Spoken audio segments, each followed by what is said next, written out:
Good afternoon, everyone. Shall we start having a seat so that we can start the ceremony and also the demo for today? สวัสดีค่ะ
Dear Okay, hi student batch 2, would you like to come over and have a seat so we can start quite soon, and also batch 3 and the คุณพ่อคุณแม่เชิญนะคะ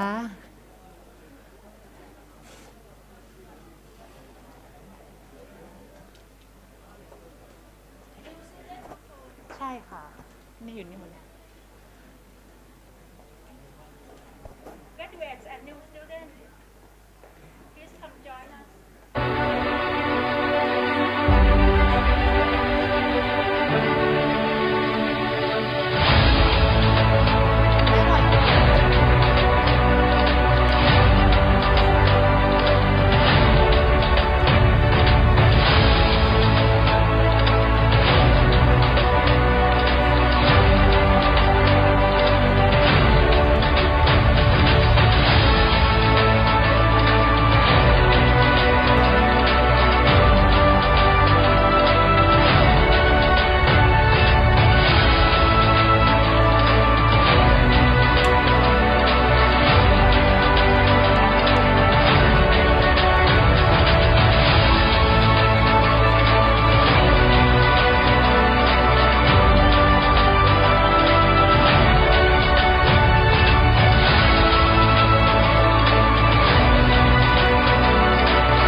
Okay.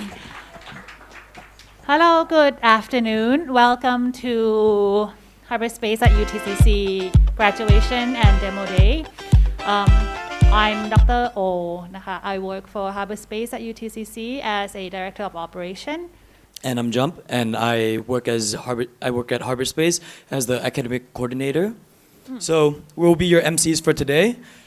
So first of all, welcome, and just to go over today's agenda a little bit. Chris? 1 second. Okay. So we're going to keep it really brief. So there's 2 parts. Our graduation is a little different. So where we have demo day, where the students pitch their startup ideas, maybe the projects that they've worked on and their portfolios. And we'll have a graduation ceremony after. So the schedule goes like this. From 1:30 to 5:30, we'll do demo day, where there will be pitching. From 3:30 to 4, we're going to do a little bit of networking and exhibition. All the students who have pitched will go into their designated rooms, where you can go in, interact with the students, ask any questions that you have on their projects. And then from 4 p.m. to 6 p.m., it will be a graduation ceremony. And afterwards, it will be a small little after party. So, yeah. Okay. I'm going to pass this off to O. Okay, so today you will be witnessing how have we changed the student over 1 year. For today, we have students from 3 disciplines: fintech, digital marketing, and interaction design. These are master students who take 15 modules equal to 12 months of transforming themselves to be the change maker. And they have ideas. What have they done to show you how they're going to change the world with their ideas. We're going to run through all the part, and then in the room that Jump said, you have questions, anything, you can go back to the room and ask them after the pitching. So before we go on, I know some of you here might not yet be very familiar what is Harbour.Space at UTCC and what do we do.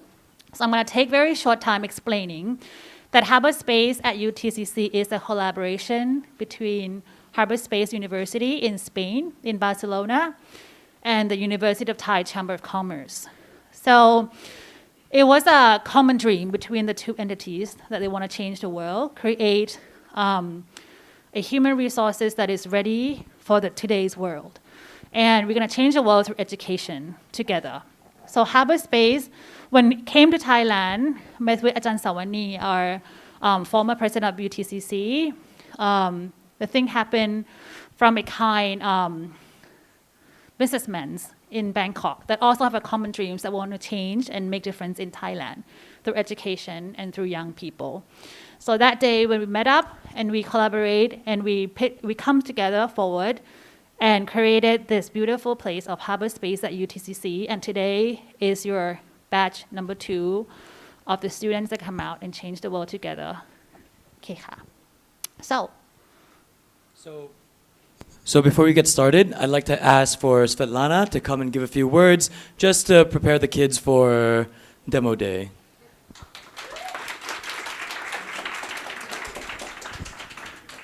Thank you everyone for coming here. Thank you everyone who had supported the project from the very beginning. For everyone who continues to support the project, for everyone who extends the love and care to the humankind, to the one other than yourself. And I'd like to congratulate today's graduates on their achievements and the fact that they took a leap of faith and came to this university amid the pandemic. I mean, if you know, the story was crazy. I mean, all of those who you're going to see today were in a major uncertainty a year ago. And,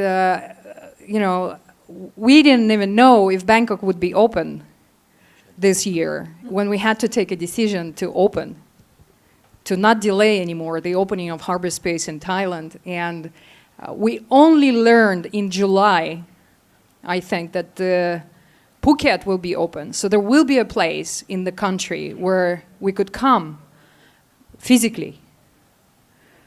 And so you could imagine what it took us to start a university within 1 month from scratch. So there was no planning. There was only a willpower that we're going to make it happen no matter what. And I just want to thank to everyone who believed in making impossible possible. And we just all together made it happen. All the team that came with a creative idea to move the university to Phuket in order to be able to open it. And the students that took the flights, the teachers that, despite the fear of pandemic, despite the, being in the middle of this huge fear that was dispersed upon all of us around the world, they physically flew to Phuket to be the first ones to enter the island. I mean, the start of Harbour.Space was, to say the least, bumpy. But thanks to the founding students, thanks to the founding faculty, thanks to the faith of the founding team, this project came about. And I think it shows that there is nothing that we cannot achieve if we come together and believe in a common vision that we want to change the world through changing education, one person at a time. Of course, it's very hard, right? To change the world through education, it would require trillions of dollars. Today I had a conversation with our colleague about how much does it cost to educate the world today? Today, I'm talking about today. And I think if we put things into perspective, I like to mention two numbers only, two numbers that show us what kind of difficult problem we're dealing with. So the world spends a year on military expenditure globally, $2 trillion. 1 trillion is the US of this 2 trillion. The rest is the world, yeah? The world by 2030 will spend just on higher education, not on schools, just on universities, per year, 10 times this amount, 20 trillion. 20 trillion. This is how much per year, this is how much the world, the planet as a whole, spends on education, on higher education of the humankind. And it's not the best system, and it's not, spent the most efficiently. And one of the biggest problems is not even that, but it's the capacity, it's the access to high quality education. Unfortunately today, unless you have a father who had made money, you cannot access the cutting edge knowledge. You need hundreds of thousands of dollars to enter the quality education system. Plus, even if you had the money, even people with a lot of money cannot enter that system. Stanford, 50 applicants per place. 50 applicants per place. Everybody's ready to pay anything just to get in. So the two problems Harbour.Space is solving and is meant to solve is the capacity of high quality education. And the second one, the access to high quality education. And I can assure you there is a way, and I can assure you that you're witnessing the birth of a supernova. And I'm really thankful to Thailand, because Thailand and Dr. Sawani and all of the businessmen in this country and UTCC is uniquely positioned in the world, absolutely uniquely positioned in the world to bring that change to the world. And the fact that we have the first overseas campus in Thailand, I think should tell you a lot about the future of this nation. This nation listens and hears the drums of the change that is coming.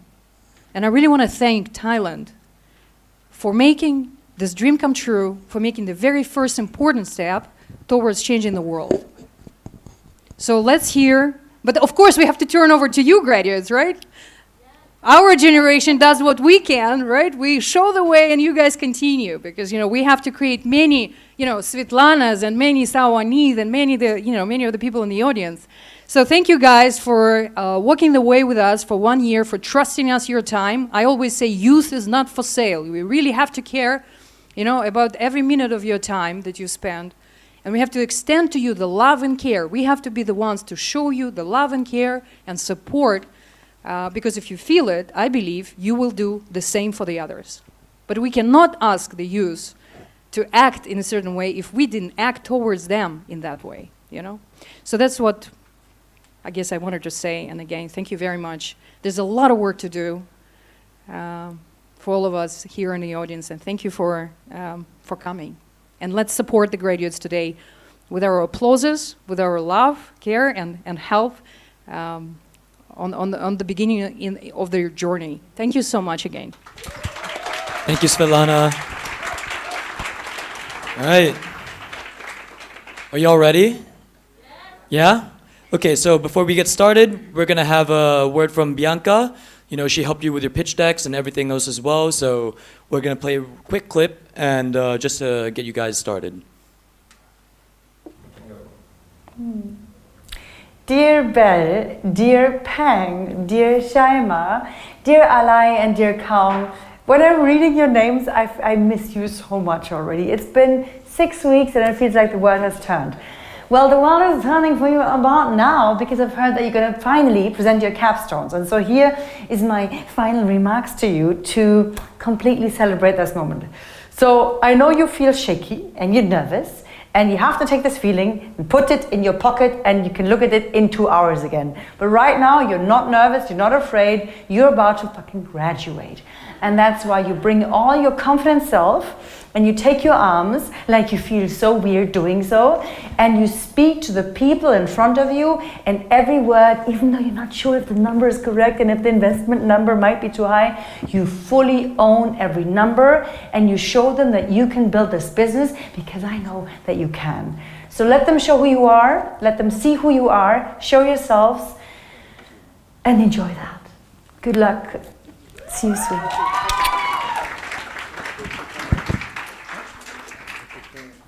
Okay, so that gets your energy up, right? So I guess the lucky one to be the first to present will be the fintech people. First one, while he's setting up his equipment, Niti. Yeah, Niti is, he's from Krung Thai Bank. He is a sponsorship student from Krung Thai Bank.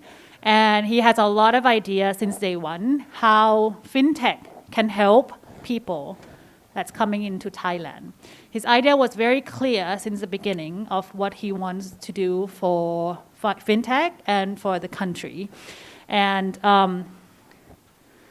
I would like, when he's ready, but otherwise I keep on talking.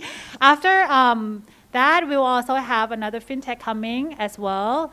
That will be from Global Saving Bank. So we have 2 banks sponsoring students this batch. I think his idea, Niti idea, was very fascinated by a lot of Harbour.Space teachers. They thought his idea was brilliant and was innovative, and the teachers were very excited to help him. Every single module that he took built his ideas to the next level. And today, at the end of 15th module, he is very ready to present it to you, present it to his sponsorship provider, Krung Thai Bank. And I think he'll be very successful with his career. Okay. So welcome, Niti. Ha. Thank you, Ajano. Okay. Good afternoon, everyone. It's like, okay, a lot of people here. So once again, my name is Niti Manchayan, or you can call me TB. I'm from Krung Thai Bank to study here as a fintech student, master degree here. So let's get started. So what I'm proud to present today is like the one that I developed from like my idea at the beginning to study here. So it's called AmonPay. What is it? What is AmonPay? I will tell you later a little bit. So, but it's a payment for tourists in Thailand that I want to solve something. So let's get started. So AmonPay is the e-wallet for tourists to help them getting better experience for their traveling in Thailand. Because of, you will see that Thailand right now, we have a lot of like Thai people who use QR code payment. This is why I want to bring this experience to the tourists, same as Thai people. So, but why is Amon Pay this name? So Amon is in the Thai, it means like immortal. It's a one of the words in the name of our full name of the Bangkok. So I bring this word to use in our name. And our logo, the QR crop whip. So I think about that, how to combination like the digital and Thai combine together. So I just blend it together and become a MonPay. So go back to our background. So in Thailand, we have our closed loop payment regulated by like Bank of Thailand. So in each transaction in Thailand, so we will like be tracking by and regulate and control by Bank of Thailand. So this is we have a system. So that's why we have a cost to do that, and it will affect like the tourists to come to use our system. So I found something interesting. Like in Thailand, we have a famous on food. We have a lot of food store, street food, like 500K from what I found around Thailand. And in 2019, the average of tourists stay in Thailand around 9 days. And they spend on food and beverage 1,000 Thai baht each day. And the problem is, it's consume time for the tourists that when they come to Thailand, they have to plan a lot about how they have to like plan for the budget, how to have to prepare for the cash, or other payment method they have to bring to Thailand. So if they don't plan, they have to come and face with the highly fee of ATM fee to withdraw the cash. So you can see here. So I want to bring the solution here to be 3S. Actually, it's a mode of the payment for tourists in Thailand that allow to pay QR code, same as Thai people, with 3S. First S, save. Save money from the highly fee. Second S is save. No more worry about you have to lose your cash because of you can bring to digital in your mobile phone. And the last is strange. So no hidden fee. To become the transparency, you can see the fee only you pay. And how they make money?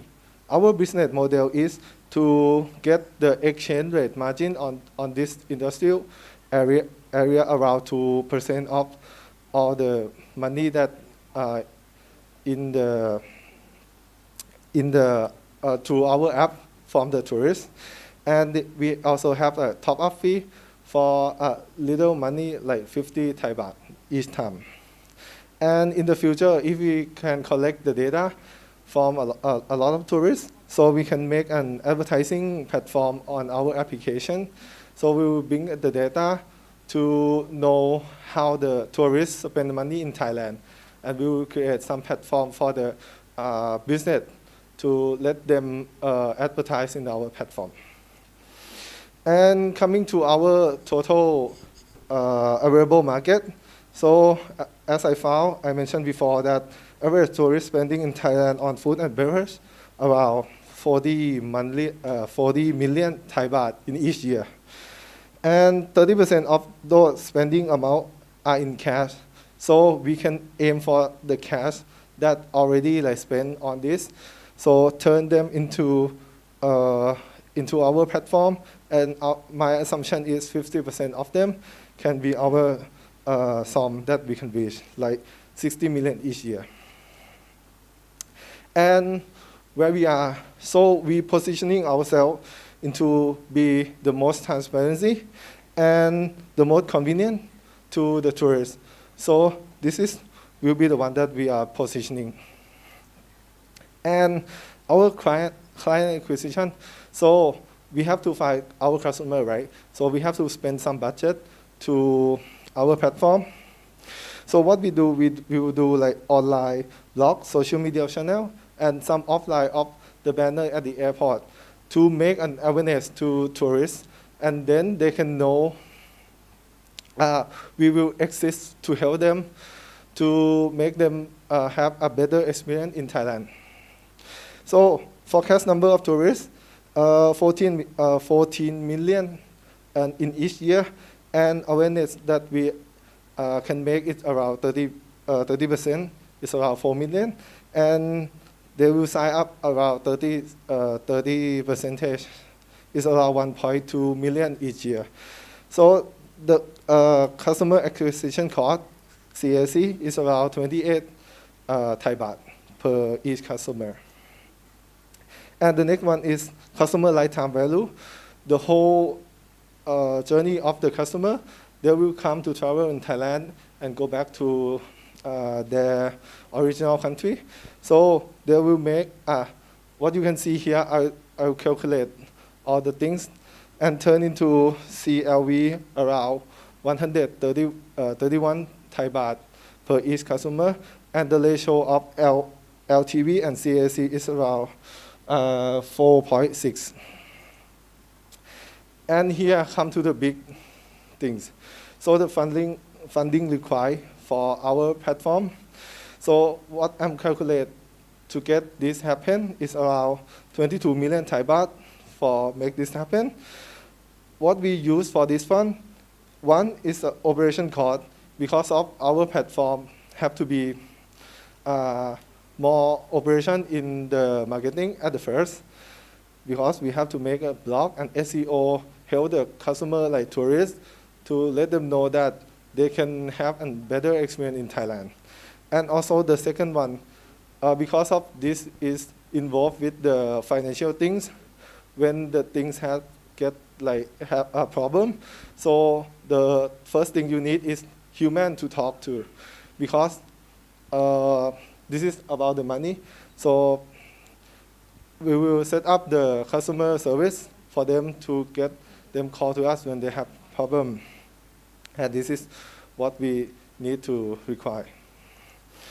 And our valuation will be 26 million in 2025 calculated by the multiple of comparable company in this market. And the exit strategy, so in 3 to 5 years, we will be increase valuation to that point and exit by acquisition from these three group in the market, like cross-border, bank and non-bank in Thailand, and currency exchange in Thailand. And coming to the end. So I would like to say that I really have passion on this to make this thing happen, to help the tourists in Thailand, they get better experience, and have them know that Thailand is have everything not we can compete with other countries in the world. So in payment, we trust Choose Someone Pay. Thank you. Thank you. Thank you, Ha TV. Thank you so much. That was good. I know some of you might have questions. Some of you have jotted down some things already.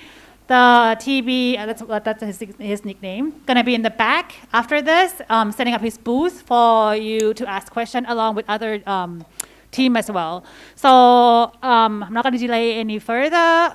We have a second team also in fintech/high-tech entrepreneurship. We have Gao and Pathomporn. Pathomporn is a scholarship student from Government Saving Bank.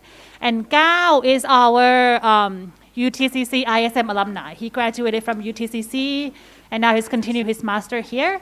And Gao is one of the person that actually pitched his idea on the first day of class, a class called From Zero to Hero.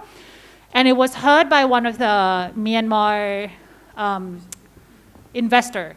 And he was very interested and he received his seed funding since that day one that he pitched his idea in this university. And he still carry on his idea, invite his friend, his fintech friend to come and join his team. And they now form a company called Myan Talent, which I will hand on over to Gao. So thank you very much. Thank you very much for being here. I really, really appreciate your presence. So my name is Gao. I just one day preparing just a brief idea, right? So I came up with this idea out of what happened in Myanmar, and I just want to support whatever happened there, and then also want to bring the people from Myanmar to Thailand, come and work for the companies in Thailand, because I think Thailand is also facing Asian society as well, and then they will need a lot of supplies of talent coming to work here. So yeah, with that, I would like to get your attention for Myan Talents. So I'm the CEO and this is Bart, CMO, my CMO. So me and Talents, we help businesses in Thailand find their best fit tech talents to work for their company. Do you know that there will be a shortage of, sorry, it's lacking a bit. Oh, can you please click share and pause the share?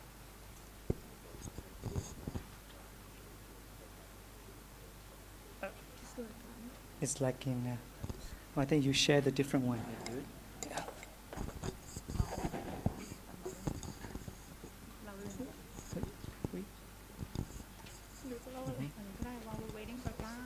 So whether me for our service, because like waiting for me and Gao to fix this one. Sorry for that. Okay, so I'll just interview you while we wait for Gao then. So Pat is from Government Saving Bank. And what's your title before? What did you work at Government Saving Bank before you come here? No, I didn't work for Government Saving Bank. Before I worked as a graphic designer at True Money, and then I got scholarship from Government Saving Bank. So that's why I. Okay, so you worked at True Money before as a graphic designer. Yes. And then you applied for I have passion about like marketing before. Actually, like before I don't have like experience about marketing, but I realized that I really love about marketing, so I want to know more about inside of marketing.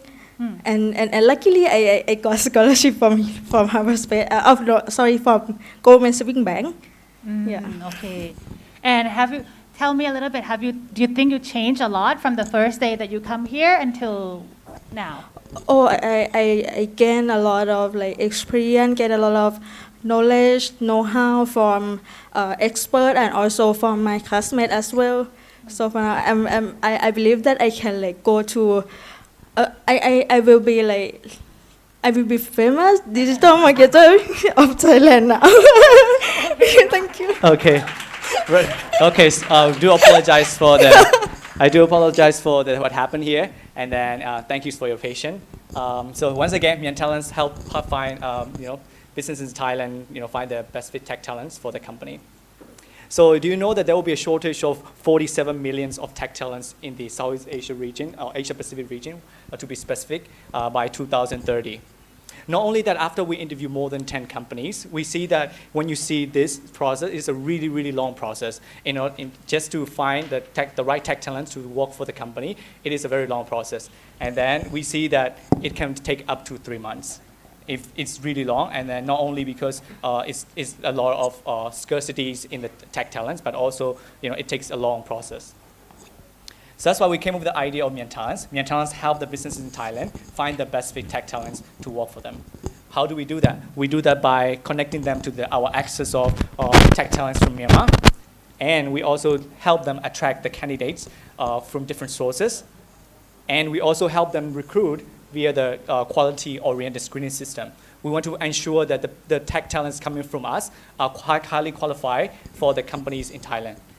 How do we do that? We do that by doing the screening, introductory interviews, and do the scale tests and live screenings and all the projects that the companies normally have to do, but we will do it for them so that the company doesn't need to take so much time. This is how the normal recruitment process looks like, but with Mien Talents, you can shorten it by half. And then the companies in Thailand will save time, and also they can put more efforts in something else. So Mien Talents will do starting from posting job until finding collecting the candidates that really qualify for the companies. All that the companies have to do is they just have to go through the final interview with those candidates, and then once they like them, they will pay us. So it will save the company more than 20 days if we can do that, right? So currently we are already having our pool of tech talents, more than 100 plus tech talents from Myanmar that we are already connected with, and then they have they have a background of front end developing, back end developing, full stack developing, and that they used to work in different companies in Myanmar. Some of the companies used to enter the Myanmar, and then we are also connected to those tech talent pool. When we look at the market size, as our commission is based on the talents salaries. When we look at the market size, there are 7 billions of average salaries, and out of like 14,000 per year. And out of that, we are getting total market of recruitment commission per $2,000 per hire is like 40 million. And also out of that, Myanmar Talent is targeting 5% of that, and we will be achieving $2 million in 3 years' time. So how our business model, very simple. The company just need to provide us with the job openings that they want, or provide us with the job description. And Myanmar Talents, we will spend 10 days to attract and screen the tech talents. And then in just 10 days, we will come up with the list of the pre-screened tech talents, and we will give them to the companies, or hiring companies. And then the hiring companies will pay us $2,000 if they really like the candidates that we provide. So what is our competitive advantage? Why us? As you know, the people in Myanmar start coming out from the country now, and then because of the situation there, and I'm the person from Myanmar as well. I'm also connected to the tech talent community in Myanmar, and also know a lot of communities coming from the University of Computer Sciences, and also we are also supported by UTC and Harbour.Space too. Later on, once they graduate too, we will also help them find the jobs and getting hired in Thailand as well. And we also have the highly effective screening system to ensure the quality of the tech talents to supply to the companies. And it's really easy to use. The company just need to talk to us and give us the job descriptions, and we'll do the rest. And they just need to do the final interview, and then they pay, and then that's done. Very easy of use. So currently, we're already having interested clients right now. We have the DRV Smart Driving, and then Swam Peak Software. They are really interested in working with us once our idea is ready. So when we look at the competitors as well, Scout, GetLinks, Adecco, they are really focusing on broad area of market. But for us, we are mainly focusing on the tech talents coming from Myanmar. So we are more specific, and also we have Myanmar. When we compare the tech talents coming from Myanmar, they are more affordable than other tech talents coming from other countries. And also we have a lower commission fees compared to other existing partners here. So just like Ajahn O said, I have been raising already $10,000 funding from one of the angel investors there who really believe in the idea of making this happen. And with that, we have already started our presence in Facebook, Instagram, LinkedIn already, and started to recruit a lot of talents who wants to work in Thailand. And then later on, we'll be launching the effective screening system. And by 2026, we would like to fill 250 vacancy by 2026. So, yeah. So let's look at our financial projection. When we look at our financial projection, so by 2026, we will be making around around $470,000, and with the goal of 25 vacancy filled per month, in 2026. So when we look at our revenue, expense, and EBIT, we can see that by 2 years we'll be making we'll be break even if we are getting the funding from you, right? And then I will explain to you the funding. So our financial ask is that we would like to move forward this project and make it expand it, and want to give more opportunities to the tech talents from Myanmar. Also provide supplies to the companies in Thailand. We are asking for $150,000 as our new round, and that it will be break even in 22 months. So in terms of use of fund, we are allocating the fund in the following way. The first one, marketing, operation, legal, artists, and the last one, research and development, which is the most proportion of the fund. Why R&D? Because we focus on screening system. That is our service. That's like we very proud of it. And as for the marketing, we will achieve 2.8 times targeted efficiency marketing. And as you can see the pie chart or our presentation, the marketing budget allocation will consist of Facebook, email marketing, LinkedIn, Google Ads, and also like job fair, webinar, seminar, and like event networking. That is like very useful and helpful for our business to acquire at least 10 customers in the future. And the topic, next topic will be spoken by our CEO. So the fundraising that we are looking for is $150,000 for the 30% of the company, and then with a valuation of $500,000. So we are really going forward to getting revenue of $300,000 in year 3, and then $480,000 in year 4. So it will leave the investor with an internal rate of return of 30%. So with that apart, who is going to execute this grand idea? Without the people here, it will not be executing, right? So without the action, the wall will not move. There's the team there who is going to move this wall. And then, so I'm the CEO. I have the really extensive background and also extensive network in the people from Myanmar and also the businesses in Thailand too. And so Pat also has a really extensive experience in design, graphic designs, and also digital marketing for 10 years. And we have our own our team member Susan as well. She has been working for the big software companies in Thailand as well. She has been working there for almost 4 years already. And then we see that 3 of us can really make this happen. So we are here to present to you our idea. So with this apart, so I would like to invite you to join me in the journey of discovering and explore tech talents from Myanmar. Thank you very much for your attention. So if you have any questions, you can come to the venture space, and then I will be willing to answer all the questions. Thank you very much. Okay. So next up, we have Belle and Angelique. They're digital marketing students. They're actually a duo. They come in a pair. One doesn't leave the other. And even though her name is Angelique, Belle actually refers to her as CEO. This one. This one. This one. This one. This one. Are you ready? Okay. So as they're setting up, oh, you're ready? Okay, awesome. Let's go. Born ready. Hello, everyone. Good afternoon. Hope you're all doing well. Okay, so let me start by spitting some facts.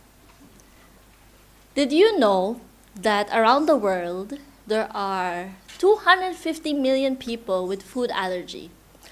But let's not go that far, okay? Let's go to Thailand. In Thailand, there are 7 million people suffering from food allergy. And unfortunately, this number is growing and growing and getting worse. In fact, there has been 400% increase of cases in the past 10 years. Unfortunately, I'm also part of this problem. I'm someone who's suffering from food allergy since birth, and my mother has suffered a lot thinking what to feed me. So together with my partner, Belle, who you will meet in a bit, we thought of how can we help people with food allergy? So we set out, did some interviews, did our research, and found one mother. Her name is Kan. Kan is a Thai, and she studied abroad, so she understands English, and she also speaks Thai and some other language. She has a child who's diagnosed with gluten intolerance. They found out about this when he was a baby, and they tried to feed him with bread, and unfortunately, the child started vomiting. So Kan, even though she's Thai, is having a difficult time reading and understanding food labels because the information might not be clear or it's not complete. And if this problem is not addressed, there are serious repercussions, such as health risks, hospitalization, and of course, death. So this is where Belle and I thought of Foodie. Foodie is a barcode scanner for people with food allergy. So you're wondering how does Foodie work, right? So let me show you. So you go to a supermarket, find a barcode, and then you scan the barcode on the product. And then eventually, if it's safe for you, you can eat without worry. So that's not all that Foodie has. Foodie has other features that we thought of in our MVP. First, you will find the allergens. If it has shellfish, seafood, peanut, milk, I'm lactose intolerant. I guess a lot of you are as well. There's also diet type. So if you're vegan, If you're doing keto, if you are looking for halal food, it will also mention the same. And then there's also calories. We included calories because parents are really looking forward to knowing how much calories the food they're feeding to their children. And if you're someone who is into fitness, then this is something you also want to know as well. And then there's the nutrition facts, the ingredients, what is in the food, what do you want to know more. So to proceed with this and to give you more information on how we plan to proceed with Foodie, I'll pass it on to our CMO, Belle. Thank you, CEO.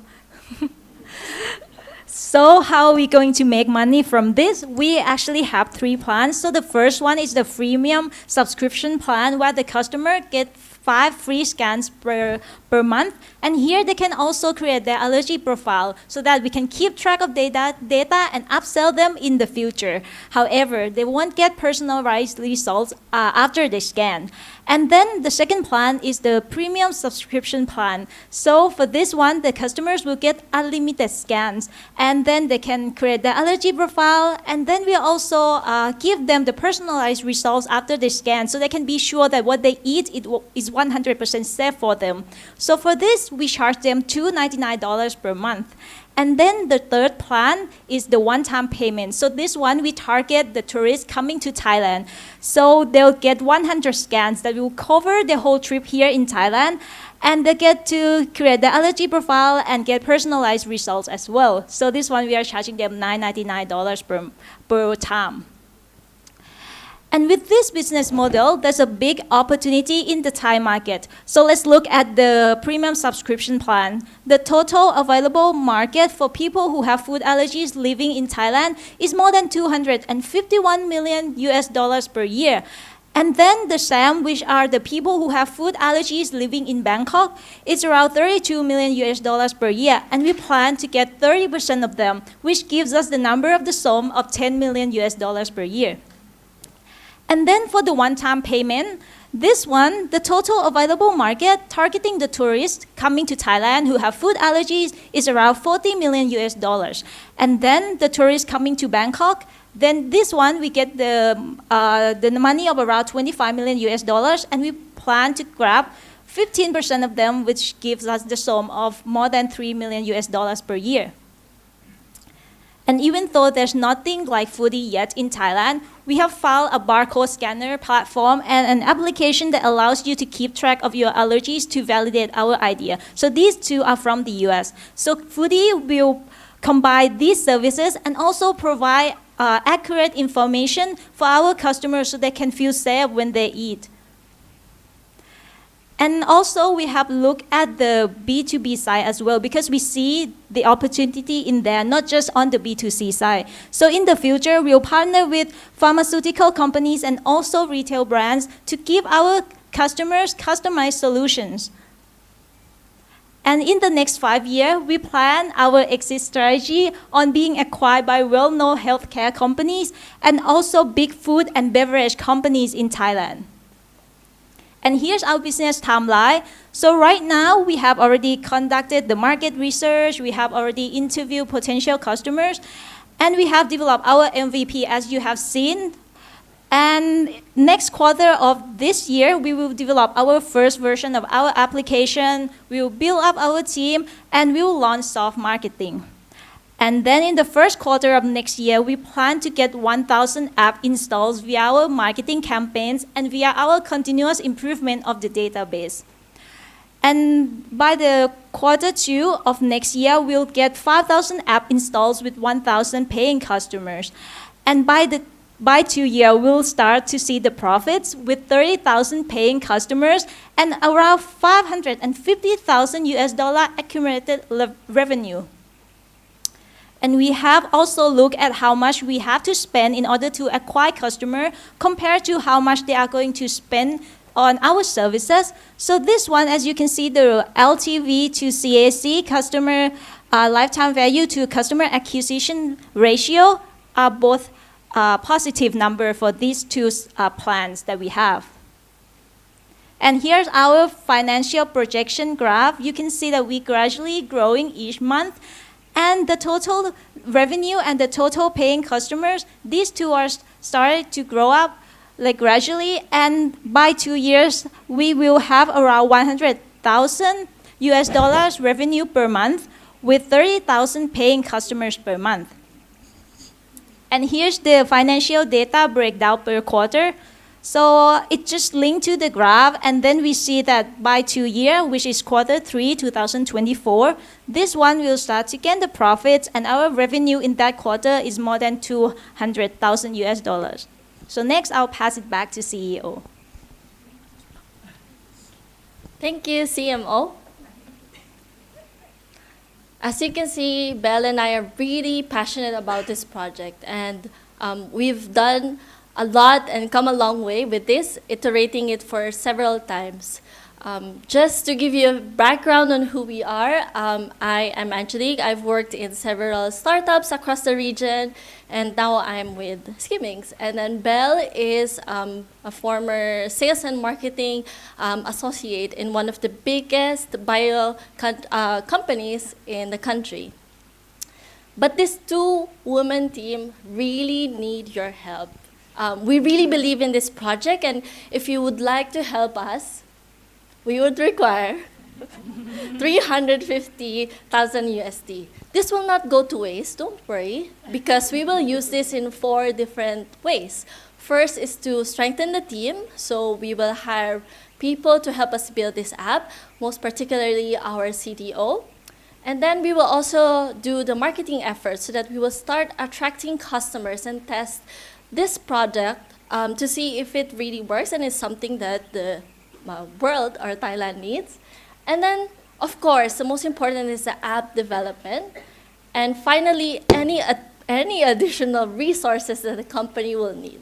I'm sorry, I'm very animated. I'm just really passionate about this. So let me call on my partner, Belle. If you're really also passionate in helping people with food allergies, please help us make this the first app for people with food allergies. Thank you. Thank you.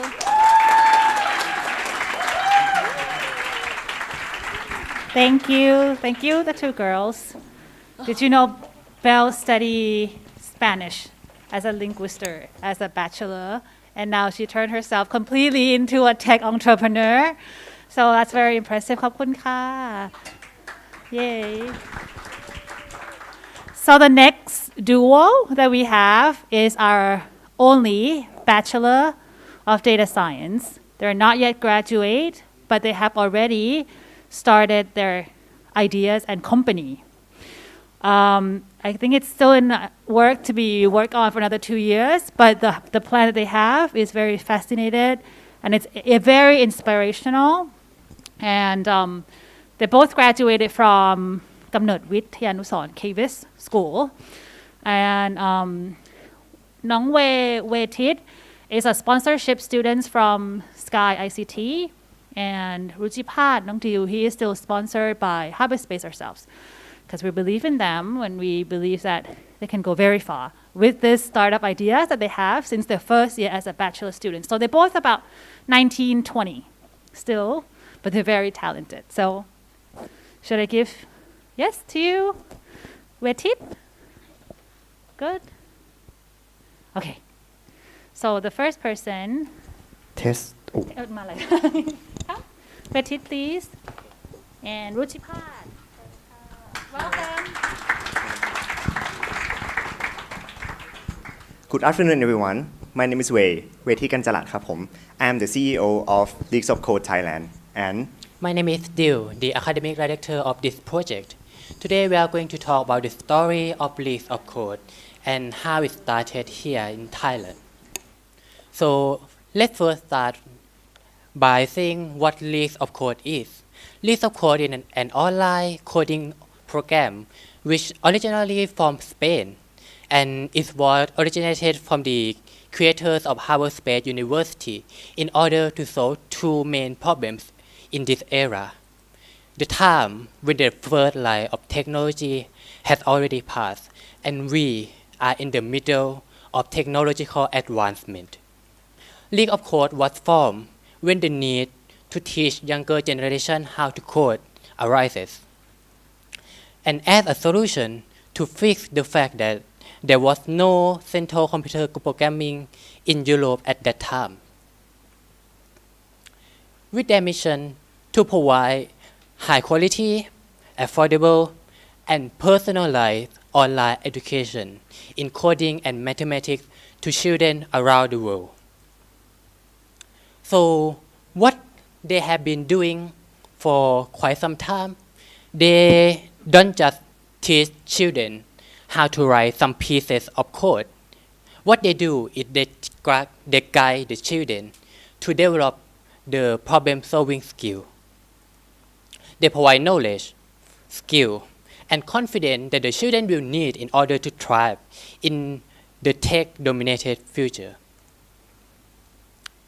And they believe that it's not a good way to just have the children remember every content that they learn by heart, but instead, they should let them do and practice by themselves, because coding is a skill, and in order for you to develop that skill, to improve that skill, you need to do it, you need to sharpening it by yourself. So that's what they have been doing. And Leaps of Code have been trusted for many partners, schools, and organizations in Spain and internationally. With their solid performance, they have trained many students to the top of international competitive programming. For example, the ICPC contest in European region as well. That was the part of the League of Code program. And then how can it relate to us in Thailand, right? Well, Svelana, the CEO of Harbour.Space University and League of Code, she had an idea to bring League of Code into Thailand in order to improve Thai education, especially in coding and programming. And to execute that idea into a real project in our reality, that's when me and Wei came into the picture. However, League of Code International Program has one catch. They use English as a medium in order to teach the students, which can be a huge barrier for many Thai people.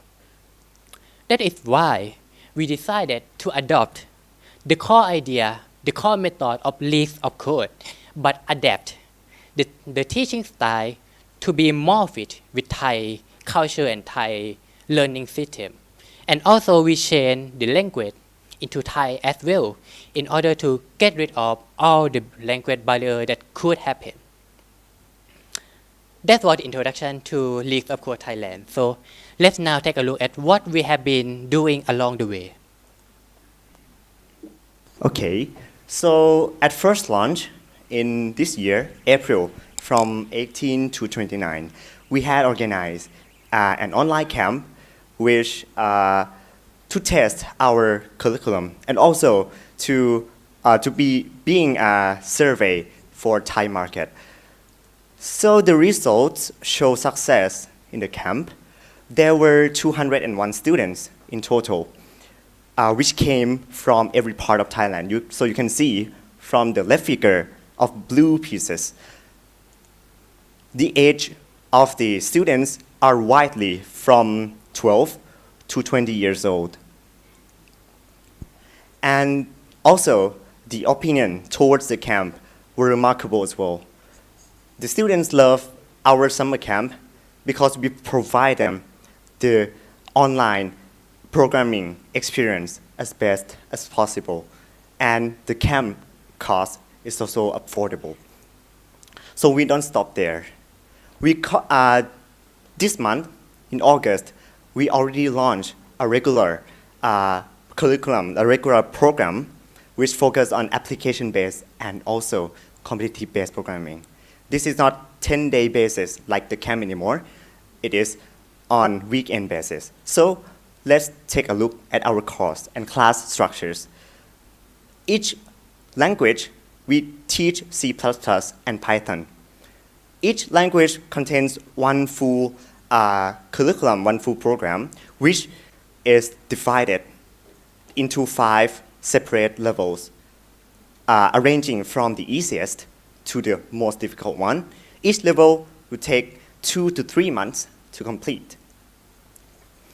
Each month, we will have 4 classes on the weekend, 2 hours per class.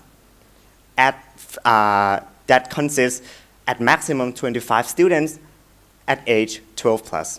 The cost of our program is 990 baht per month. So at our best knowledge, none of our competitors focus on competitive-based programming. Moreover, we provide the students teaching one-on-one assistance, live classes, and also guided learning, which we take care of each individual students. Furthermore, the cost of our program in Thailand is 120 baht per hour, which is very low comparing to the market. So by learning from curriculum that we have set, after students complete 6-month program, they will learn variety of skills, such as problem-solving skills, critical thinking skills, logical thinking skills, and especially coding skills in Python and C++, and much more. So you always know that the critical thinking skill and these kind of skills are mandatory and very important to this era. An employee, a student, or a person who gain this kind of skills has one step further than the others. So by supporting those kind of students or employees for at least 20 students, we can provide a discount, 50% discount, from 6,000 baht for a whole 6-month course to 3,000 baht per student per 6-month course. The sponsorship cost varies according to how many students and how much you support them. As shown in this table, we have 100% support. You can support 50%. You can support 100 students or 20 students. So I would say that Leads of Code, it is not a simple project anymore. It is my passion, our mission to contribute to the better world of future, and especially educational system. So if you are curious, you can scan left QR code to our website. And if you have any question, you can scan Deal's line on the right QR code, and we will keep in touch as soon as possible. So for today, thank you for your attention. Thank you. Thank you,ค่ะน้องเวน้องดิว So that was a work from a first Bachelor of Data Science, their first year. They still have 2 more years to go. Very proud of you. So the next project that we're going to show is from a exchange students from Harbour.Space Barcelona. Her name is Fifi. Fifi works on a project that helps people with mental illness. I will not tell you what it is because I think it's very surprising how she finds ways to help nurture the feelings of people who have mental illness. So Fifi is coming, she's preparing. She's very nervous, but I'm very proud too to see that once she exchanged from Barcelona to Thailand, a lot of things she used to help mental illness people is some product that is produced in Thailand. Yeah, we'll be surprised for you to hear. So I'll give a mic to you. Oh, thank you.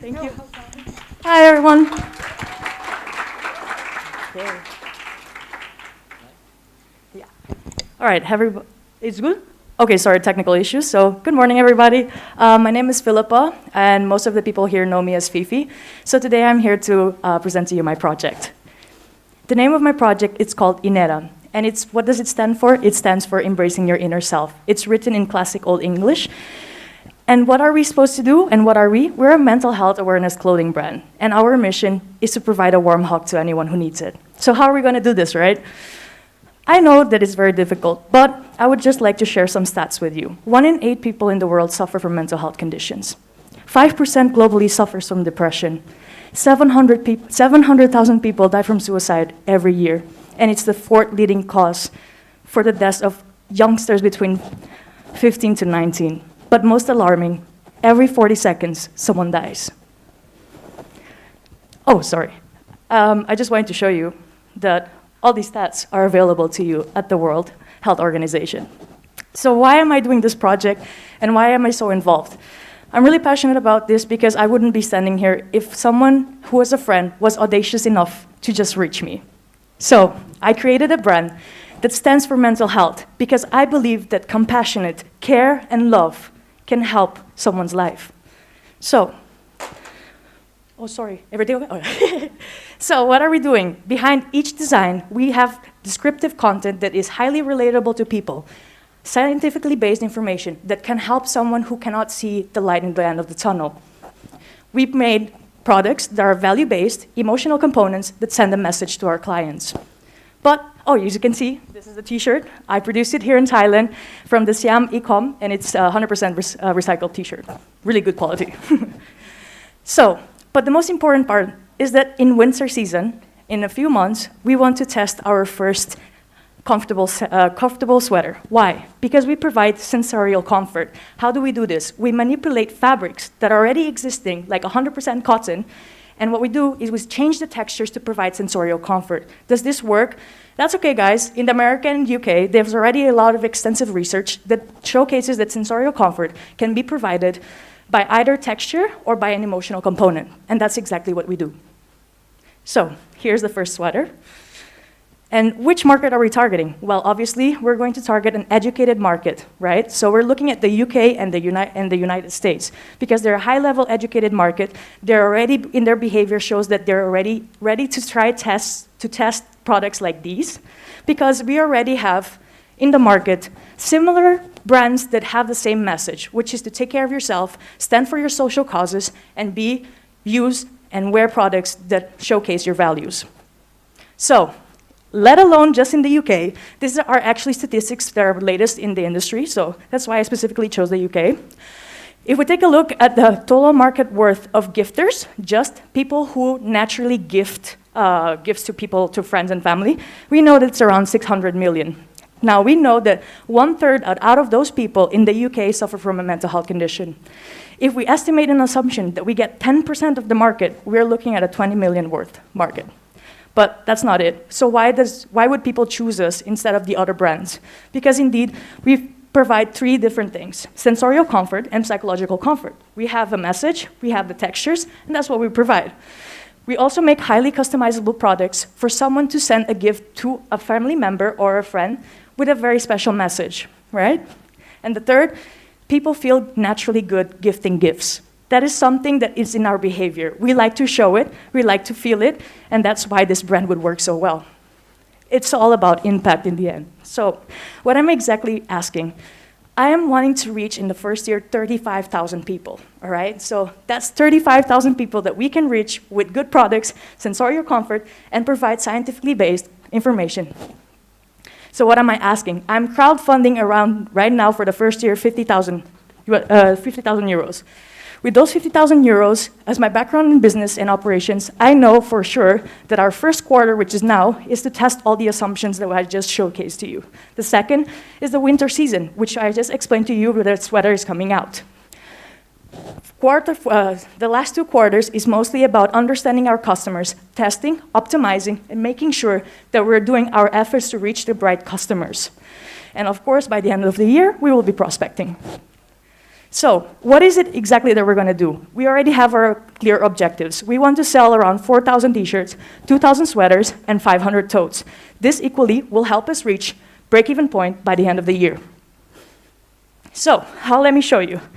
As you can see, we reach break-even in the quarter 4. And what we do is mostly, in the first quarters, we spend heavily in marketing, so that we can reach our customers and optimize our efforts. In the last quarter, which is quarter 4 and quarter 3, our efforts, of course, are more balanced, and that's why we have reached a sustainable point in quarter 4.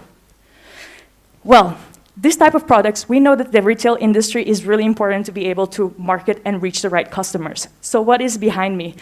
I am a business administration and operations expert, but with regards to marketing, there were two professional professors that we had the joy to have classes with that empathize and want to help this project come to life. So I have what we call a very competitive advantage, is having two experts in the field with more than 10 years over experience in digital marketing. Why did we choose two predominantly channels to market? Well, first is content, because we will heavily rely in content marketing. So we'll be producing in the first 6 months a lot of content that will generate more organic leads. And TikTok and Instagram is booming right now. So having the competitive advantage of having Alex support me, who is now working closely with TikTok to see how advertisers can succeed and reach their customers, that gives me the competitive advantage to know how to work my tools.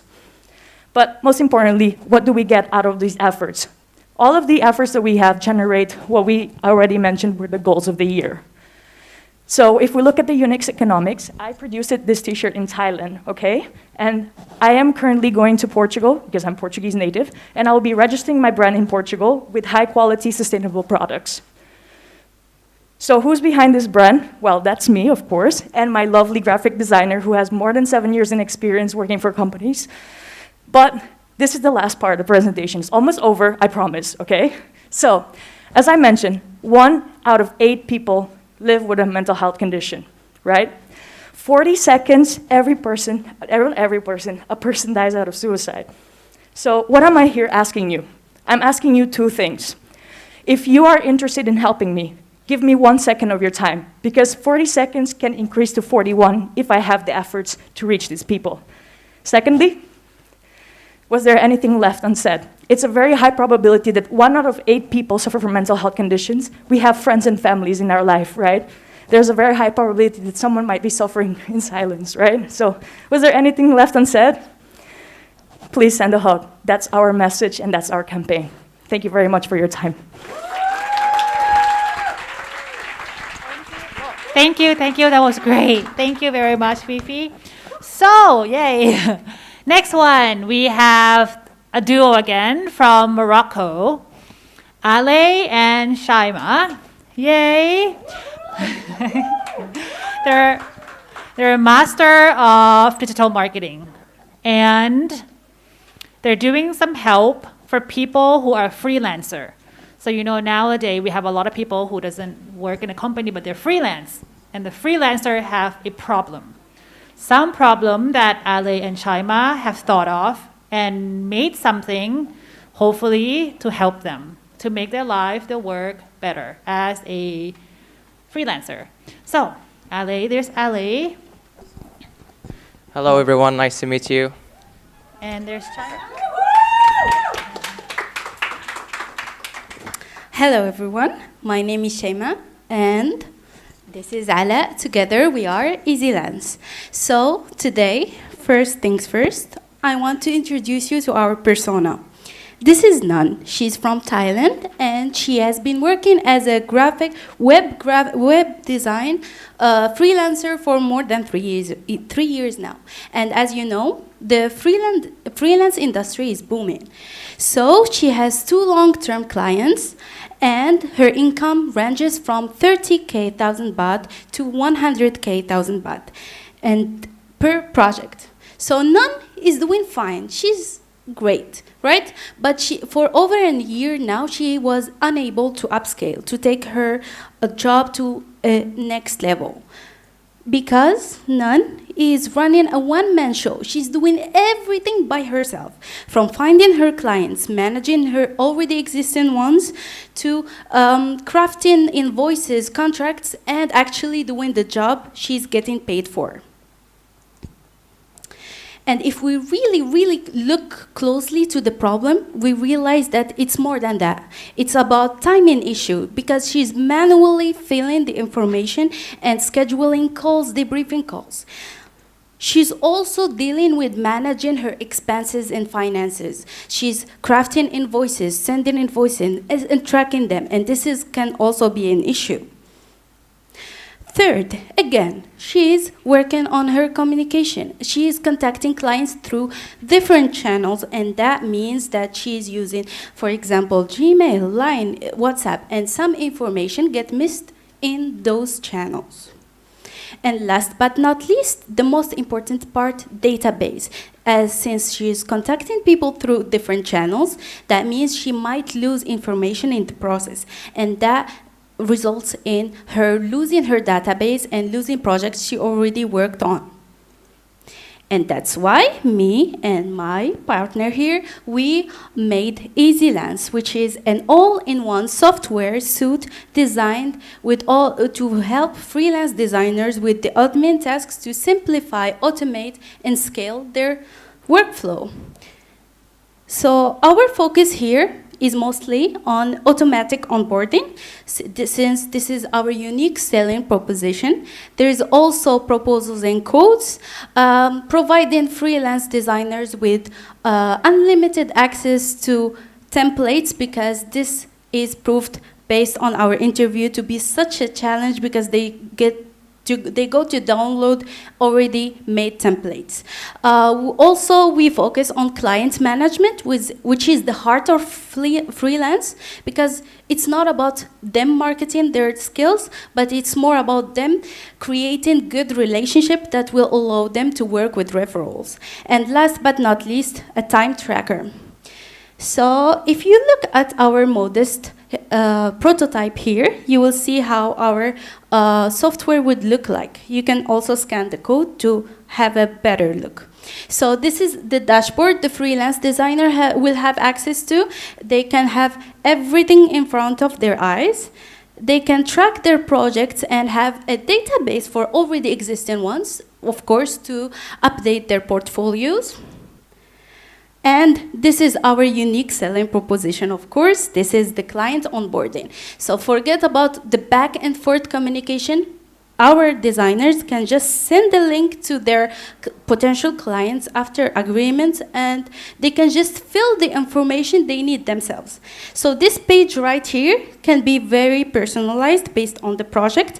I will send you, for example, the information I will need from you as a designer, and this will be the basis for your profile as a client further on to check on the progress and provide feedback to your designer. And I will leave you with Ala to talk about the serious stuff. So as we know, we're moving forward now. We're going to talk about the markets. So as we know, the freelance market here in Thailand is booming, with more people now working online and moving to hybrid model. As we can see here, the total available market for freelance work in Thailand is $220 million is generated each year, and $66 million is for those who work online, like work from the computers. And we want to tap into $10 million, which is the obtainable market that we EasyLance want to tap into. So as you know, even if the market is big, the competitive landscape is also big, but there is no tool in Thailand that is providing this kind of services right now at the moment. So we differentiated our competitors. So this is an example of our direct competitors, which are providing almost the same services as we do. We have Bonsai and have and Paymo, and on the other level, we have big companies, indirect competitors such as Trello and Notion. So how EasyLance stands, and it is the best tool right now because we offered none, which is Thai. We only are Thai market focused right now, and we provided an all-in-one solution for her. And we also provide an automated client onboarding, which no other tool has provided since our research, specifically here in Thailand. So how we're going to make money? We basically offer two packages for our customers. The first one is the starter package and the pro package, which is $11, and the pro package is $27. During our research in Thailand here, people prefer to pay yearly packages, so that is why we give them discounts based on a yearly plan for $9 and $22. The starter package will include all the basics that a freelancer designer needs, 15 clients and projects, invoice and payments, so they can get used to the tool, and then they can move to the premium account, which will help them grow and scale their business on a more big level. So how we're going to achieve that? So by the end of this year, we have to get our funds, and next year we will launch in the Thai market. And by Q4 of 23, our goal is to get 1,500 users.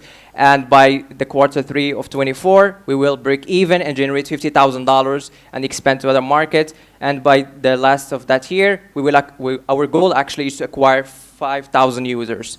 And then we're going to prepare for security and exit strategy, which is as the following, is either a merger or an acquisition by the biggest companies here in Thailand, either Fastwork, Upwork, and Fiverr, because we're providing a solution to a problem that they couldn't provide to their customers yet. So how are we going to make money? As you know, our background, we're digital marketing experts. We have some experience in acquiring customers.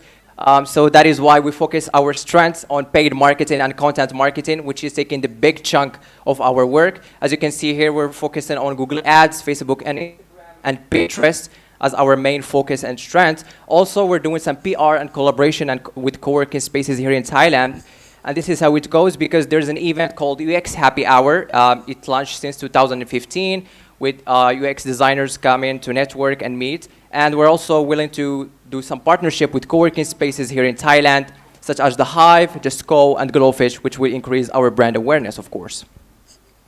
So let's talk about some metrics and the real thing here. As you can see here, our LTV CAC and LTV CAC ratio. For each money that we're spending, we're getting 4.73 return on investment from the investment that we put, knowing that 10% of our those who are going to use the starter package are going to be moving to the pro package as well. So as you can see in this chart, this is a small point that we're going to show you here. We're going to break even and make money, but this might not be so obvious to you, but let me explain in details in the next slide. So our first year in 2023, there will be no revenue, because our goal is to reach product market fit, because we want to test and conduct customer interviews and acquire as much as customers, know what's working and what is not working. That is why at the second year, we are going to break even in the Q4 with a revenue of $28,000. So behind this team is me, two digital marketing with more than 4 years experience. My name is Aladdin Munim. I work as a marketing lead at a VC fund called Atlas Capital, following with my friend Shema. She is the co-creator of a winning project by a US embassy awarded back in Morocco.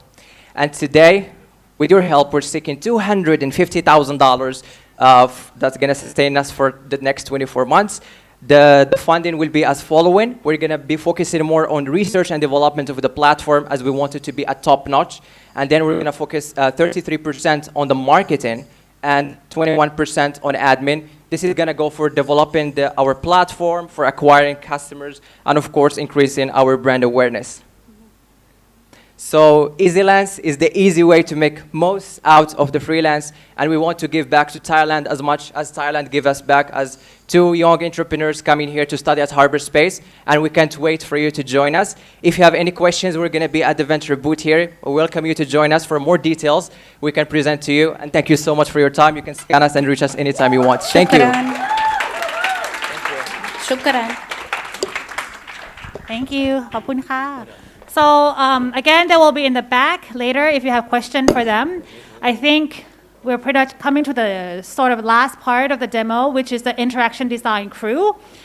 We have a word from their interaction design teachers, two of them presenting some words for their students. But before we go on to the video, interaction design is something that brings UX and UI together. It's a designer that helps create something that physical products that needs to be interact by a human to make the interaction more friendly, and people use it more friendly with the fluid and comfortable feeling. So those are the design that they do. And ready for the video? Okay, please go ahead. Hey there, my name is Willie Wong. Hi, I'm Cyril Cebulski. Cyril and I co-taught product in the interaction design track earlier this summer in the Harbour.Space UTCC in Bangkok. We met many of our soon-to-be Harbour.Space graduates at the tail end of their academic journey. And we hope it's been an enjoyable and a rewarding journey. Thank you so much for sharing it with us and sharing your time, your effort, and your passion during our class together. And thank you, families and friends, for supporting them throughout this endeavor. We know that they couldn't have gotten to this point without each and every one of you. And we're so excited and so thrilled to help celebrate this concluding milestone with everyone today, particularly, of course, our wonderful students. And during our 3-week module, you all dove deep into the design sprint process. You collectively designed products that would help prepare people for the future.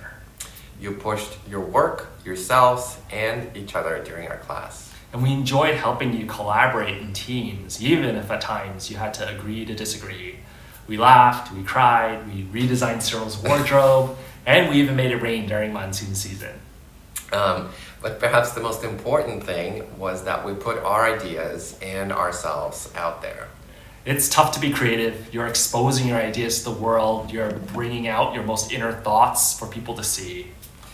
And you're asked to probe and investigate and recognize opportunities and seek and interpret truth. And you're asked to make things better. You're asked to ask questions and to push through, even if it's an unknown.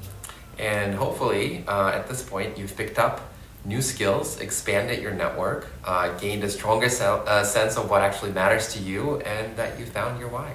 And if not, just keep at it. Keep exploring, learning, stay curious, use all the tools you gained. And stay balanced as you continue to grow as designers. Your work can always improve, and your projects can always get better. And your portfolios will become more impressive. You're never done. It's a work in progress, and it's okay. That's why we're here, to keep practicing. So that's really important, that you keep practicing, keep experimenting, keep iterating, and keep designing. We're so proud of all of you, and we can't wait to see where you head from here. Best of luck and congratulations. See you soon. Yay. So like we said, Harbour.Space at UTCC is state-of-the-art university from entrepreneurship, technology, and obviously design, right? So our last section is for the interaction designer. The first interaction designer that will be presenting to us is Siranan. She will be coming in online. So if you can show her face online. So Siranan, she was a flight attendant before she joined Harbour.Space as an interaction designer, master degree. And she will show you her portfolio of what she has done in the past 12 months as an interaction designer at Harbour.Space at UTCC. Nan, are you online now? Let's see. Hello. ได้ไหมคะ Oh yes. Hello. Can you hear me now? Yes, we just need to make you bigger so people can see your beautiful face. Sure. So Nan, where are you right now? I got COVID, so I am in my quarantine at home. Unfortunately. We always see Nan in the campus doing her design work until late in the evening. But when are you finish your quarantine? Very soon? Actually, on Monday I can go back already. Okay, there we go. Hello, Nan. สวัสดีค่ะ So I will leave you with your presentation portfolio. Yes. Thank you so much. Hello, my name is Nan. I think it's funny that in the previous project I was a persona, and now I'm talking about my own project, the career track. So, 1 second. I am working with a team of 4 with Vera, Dini, and Jumi. When I start my study at Harbour.Space, I thought my future is going to be straightforward. I study design, I become a designer. But in reality, at the graduation day, I have so many opportunities. I can be a project manager or even a UX researcher. And I am confused with my options. And I am not alone. There are 1 out of every 3 students who are also confused about our future. So today I'm going to take 10 minutes to run you through the design process and how we do the user testing. Our challenge is how can we help the young talents in Asia get connect with the future? We decide to use the design sprint process, which is the 5-day process where we try to understand the problems and decide the solution before we test it. In a group discussion, we decide that we want to focus on the employment area. So our product vision is to enable graduating students to understand where their skill fits in the industry and where they belong. Before we go further, let's talk about the persona. Our user is Jane. She is like all of us today who graduating soon. She's looking for a job, but she's not sure which role she wants to take. She knows for sure she likes marketing, but which one? So our product is going to help Jane understand better about herself and find where her belong. Right now in the market, when you think about job, you may go to Glassdoor or LinkedIn. They have great insights about the job position, but what they lack of is the personality of the users, and that is our key difference.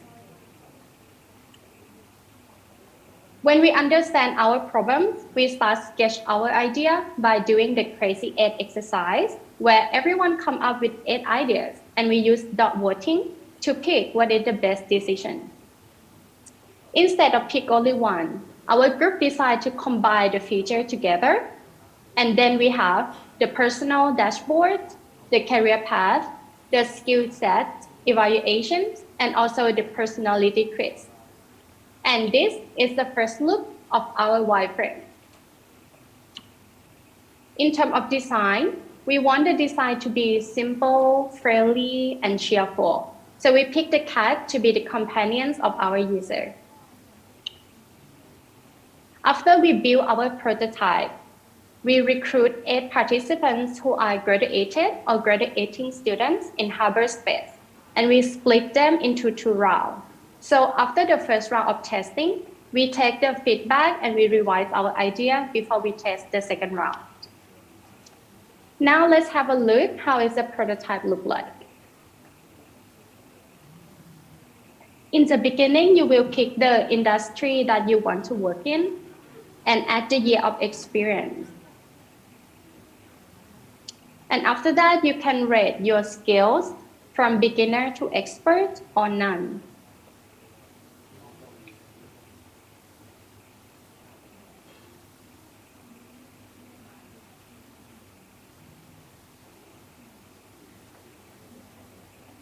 After you complete the technical skill part, we're going to ask you about your personality by doing 18 quizzes. I'm not going to show you all of it, but after the test is done, you're going to see the result. This first part is about skill evaluation, where you can see your strength and weakness. And then you see the personality analysis. And at the end, we will recommend you the job that both match your personality and your technical skills.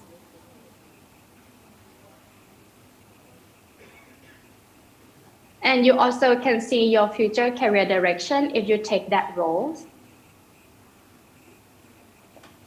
Since I said earlier that after the first round of testing, we revise our product and go out for the second round. So I'm going to show you the difference between the first prototype and the second prototype. In the first one here, we have only 10 questions for the personality quiz. And we receive feedback from user that how can it be accurate if there's only 10 questions?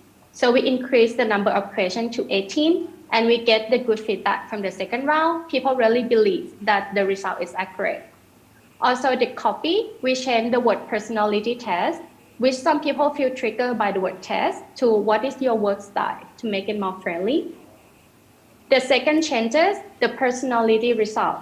Instead of showing 10 of the personality traits with a lot of technical terms, we simplify it and keep it focused on only introvert or extrovert trait. And the last change is how we present the job recommendation score. Instead of showing the skill match and the personality match in the different bars, we decide to combine it and show it in the percentage instead. And we got good feedback at the end that is more easy to understand. Because I have only 2 weeks time frame, so I need to limit the industry to only focus on marketing field. We also limit the personality traits. Instead of 10, we only focus on 2.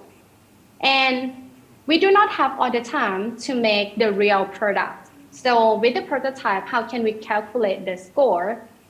When people finish the test, they will see the screen that we're analyzing the data, but actually it's me behind the screen who listening to the interviews and adjust the results in real time. So we're working in a team. And we got almost everyone believes that the test is really true and accurate. So I think we're successful in terms of user testing. From this user testing, we can confirm our assumption that the user can understand the skill chart and can evaluate their own skills. However, we cannot confirm that all the users prioritize the job that match their personality. In terms of effectiveness, the user said that it's important for them to understand about their personality and see their career path. Last but not least, delightfulness. We asked people how much would they like to recommend this product to their friends. In the first round, we received only 7.8 out of 10. However, after taking the feedback and work on the product, we received 9 out of 10, which is very likely to recommend it. From this project, I see the opportunities that we can integrate it with the LinkedIn. We can even partner with the companies who are hiring or partner with the learning platform. From this project, I learned how important it is to do the user testing. And I hope everyone here, when you think about the project next time, you would include user testing in your project. And if you want to work on some project with me, let me know. Thank you. Yay. Thank you, Hanan. Thank you very much. So that is a design, interaction design for you. What makes technology easier for user to interact with? We use designs. As an interaction designer, Nan has presented her first project already. We have a second project from ITIM. ITIM has used interaction design to take the research or let's say a project, the student's project, out of the shelf. We always hear เข้าจากหิ้งอะไรอย่างเงี้ยค่ะ From this one, she's taking things out of the shelf, but she's using interaction design and some kind of platform to make sure that the student projects, the ideas are actually execute. Something will help universities, schools, or any research firm to take the things out of the shelf using interaction design and platforms. So it's quite interesting of how I think we'll explain how Shibu does that with interaction design. So there we go. Thank you so much. Hello everyone, my name is Itim and I'm an UX UI designer. And today I will show you one of the projects I did with my friends while studying in Harbour.Space. So it's Space B and this is my team member. So my main role is to design the UI or the design of the apps, the overall apps, and the prototype. I also do the usability testing and also do the motion graphic to show how the app works. So first, let me tell you what the situation in Harbour.Space first. As you can see, there's a lot of amazing projects today that a lot of good students show you, but I would like to say that there is only some projects, and there's a lot of the projects that it left behind. That because of the Harbour.Space is come from the students around the world and from the different majors that study together. And we usually create a project in each module, but the problem is each module only lasts 3 weeks. And after that 3 weeks, most of the project is frozen and being untouched. So we would like to solve this problem by Space B, and I will show you how we solve this problem. So today I will walk you through the the challenge that we got, the research, the ideations, and the validation process of this project. So first, we got the briefs to think about any products that how will young talents connect to the futures of Asia. Since the topic is quite broad, right? So we try to analyze and finalize it into the products about networking. And we also came up with the product visions that we would like to connect students in a friendly and easy way and promote them digitally, because digital world now is really important also. So about the research, because we are Harbour.Space students ourselves, so the research is based on observations, and we are also talking to other students. And we came up with a persona, which is the student who want to create a project or already have a project, but they want to keep working on it. But in reality, it's really hard to do that because after we have the module, we have next module, non-stop. We only have Saturday and Sunday, only 2 days to work on it. So it's really hard to do that. And also, so this kind of student want help from other students, especially from other different field.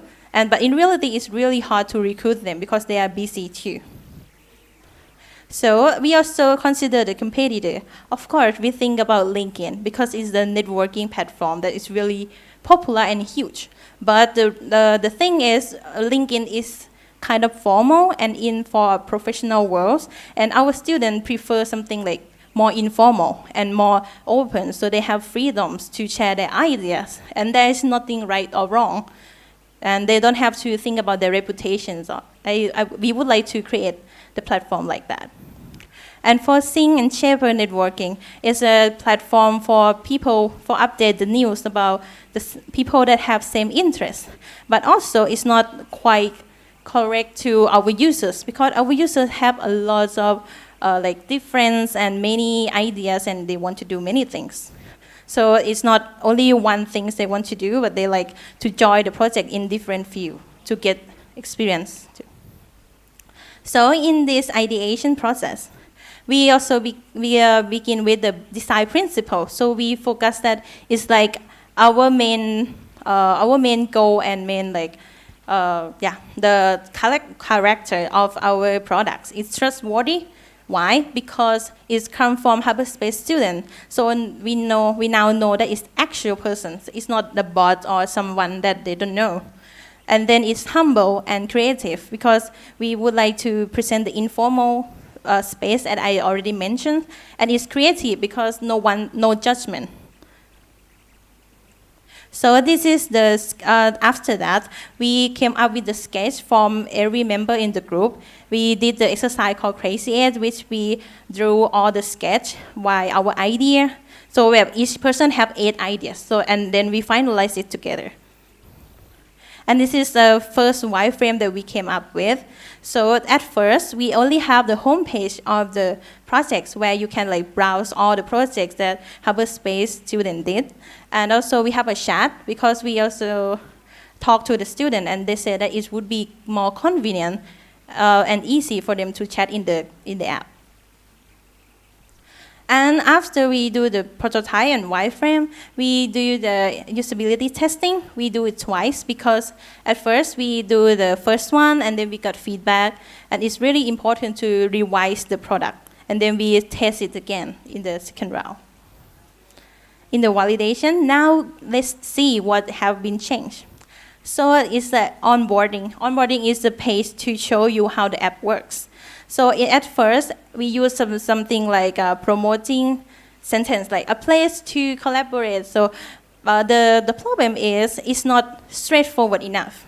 Onboarding should be something more straightforward. So we change the UX writing to be the action word, we share your projects and invite people. We use the verb words instead. In the project homepage, we also revise the UI or the design of the app because at first you can see in the version 1 it's only look the same because then the first line is your project, but the bottom line is the other student's project. But the problem is the user cannot differentiate it. So we changed the design to be different. And we also put the pictures to look more appealing and interesting for the users. For navigation bar, we also got the feedback and changed it a little bit that the project's icon should be in the center because it is the most important page for users. About project detail page, at the first, that's the first version. As you can see, when you click on the projects that you're interested in, there's a lot of text and no photos. You have to scroll down to see the photos. And we think that is not good because we got the feedback from users that they don't, because the first thing they see is that on the top. So the top is the most important. And you should put the pictures on top of that to see what the project is about and looks all more interesting. So we did that. And in the red box, we also put the roles of each member because the users want to know who's in charge of what, so they know who to talk with. Also the chat, at first we only have a regular chat, but the second one we developed to have a pinned context for their favorite contacts that they want to. So it's easier for users to tap and talk to anyone they want. And also we have the feature to add the new chat for them, so now they can start the conversation, not just waiting for the conversation to start. Yeah. And the feed and profile, at first, we don't have it. And in the version 2, we have feed because of what? Because of our character of the products that we say we want to be freedom of Harbour.Space students. So we have feed that they can share any ideas because that is the idea that is not project yet. They don't, they can share ideas in the feed and discuss with other students. They don't have to be a project yet. And then if they see the improvement or they see that the idea works, they can develop into a project later. And profile page, the students can see the profile, so it's better for them to connect with other students. Even they are alumni, they already graduated, or the student already moved to the other side of the world, to their own country. They can see the profile and chat with the student. So I will show you how the app works a little bit. So at first, if you want to browse the project in the app, and this is the onboarding part, when you click all of this, and then you can see all the projects that are already in the app. And when you keep browsing it until you find the one that interests you, you click it and you see all the details. And when you see and you're interested in it, you can talk to the owner of the project. And you even can share it to your friends.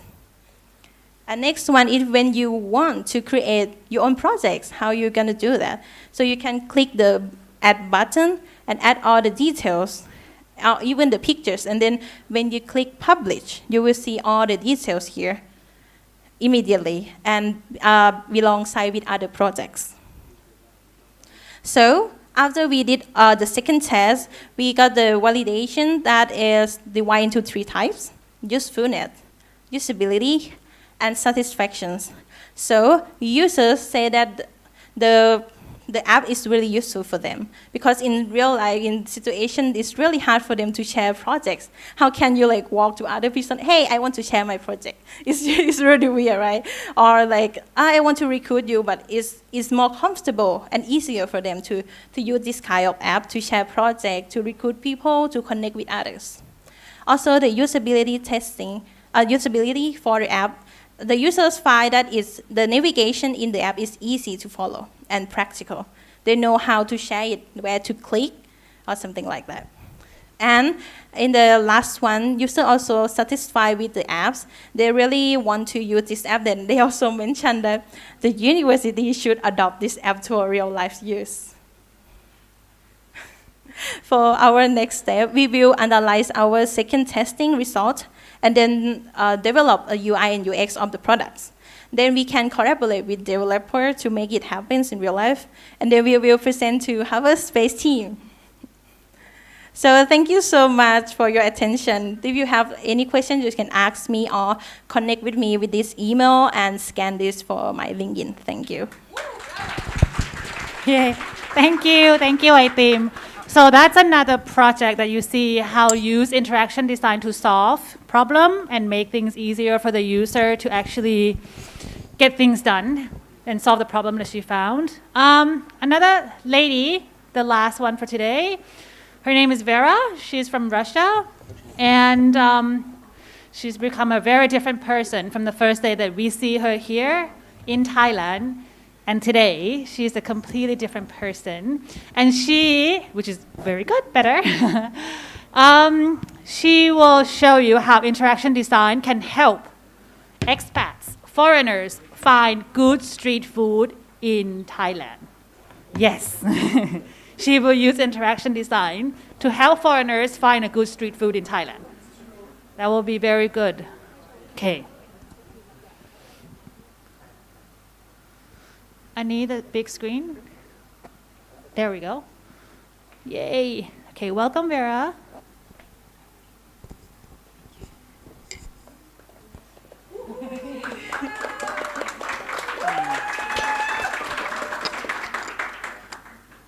Hello, everyone. Can you hear me, right? I'm the last one to present today, but I hope that my energy will spread and you will feel more energized because I understand you're already tired, a long day, but give me 10 minutes.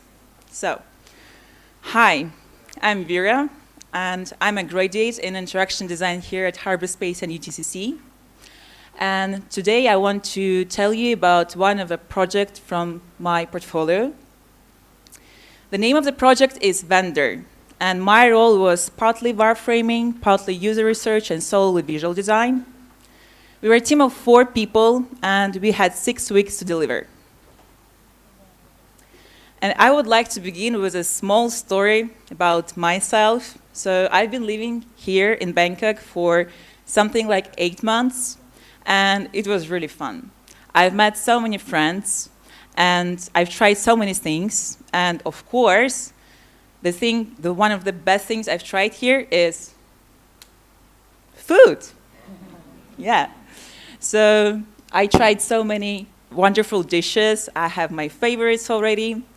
But besides the fact that there are so many tasty dishes here in Bangkok, I've also faced some challenges. For example, most of the street food stalls, they don't have menus in English. That's why it's challenging for me to understand what they can cook, and Google Translate doesn't help me much.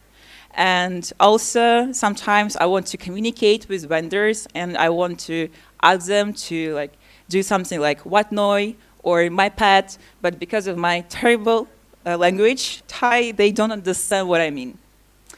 So life here in Bangkok is amazing, but it does have some challenges for people that don't know Thai language yet. I'm going to learn it for sure.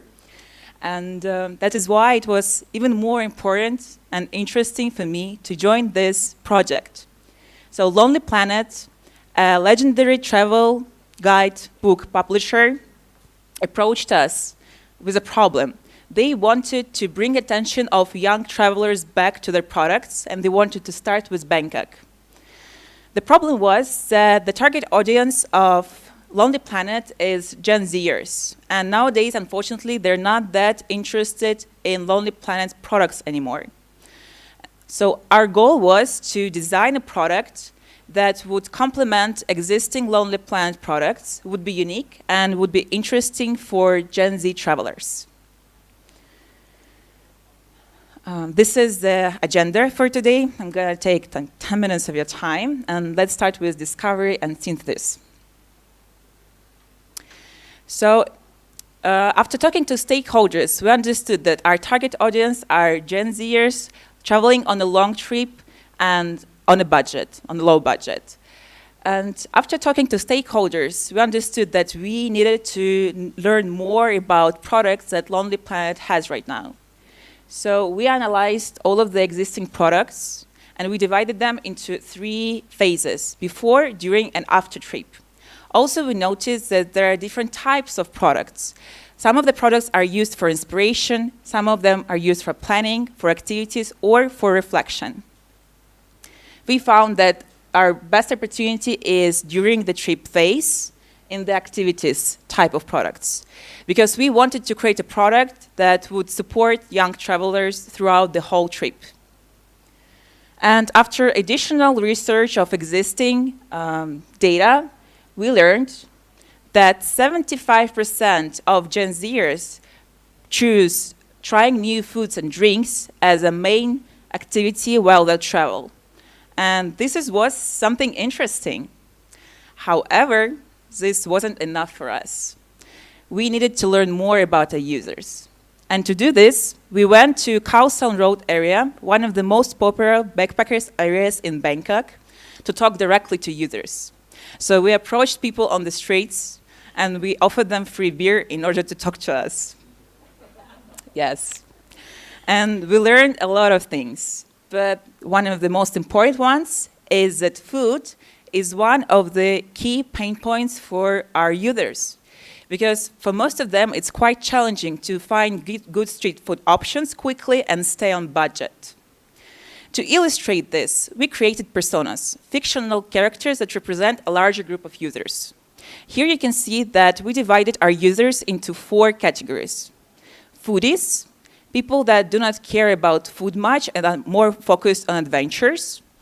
Those who have any kind of diet restrictions. And those who really want to try new foods, but they know nothing about it, so they're not sure.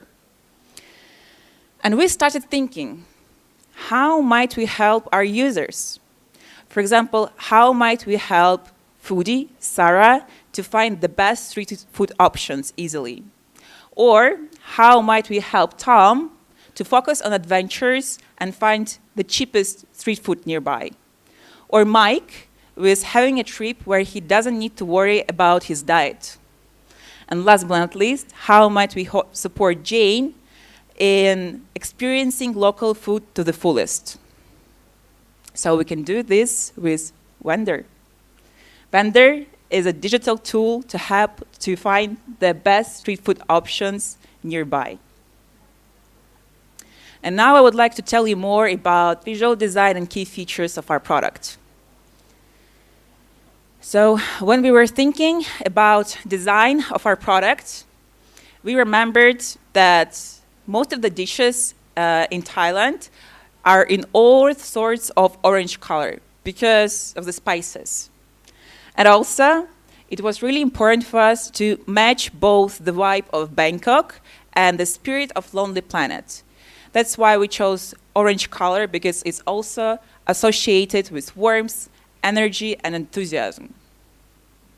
And as for key features, well, the first one is that you can find the street food you want to try, depending on what you want right now, whether it's a full meal, snack, or maybe even a Michelin-star meal. But if you're still not sure what kind of food you want to try, you can learn more about different meals by reading articles. And if you decided that you want to try something, you can easily find the place nearby that offers it. And if you already chose one of the street food stalls, you can learn more about it with the help of reviews of our users or by browsing the menu. And finally, when you're reaching your destination, you can use some of the translation cards with the basic phrases in Thai to communicate with vendors easily. So, and as for us competitors, we are unique. Vendor doesn't have any direct competitors. So there are some indirect. All of the food-related products that are available right now on the market, they're either focused on the delivery or on more expensive options. And those who are actually showing the locations of street food stalls, they usually don't have updated information about location and menu. So there is no product like Wender. So as a result of this project, we managed to design an app that was unique, that complemented existing products of Lonely Planet, and that solved some of the key points of our target users.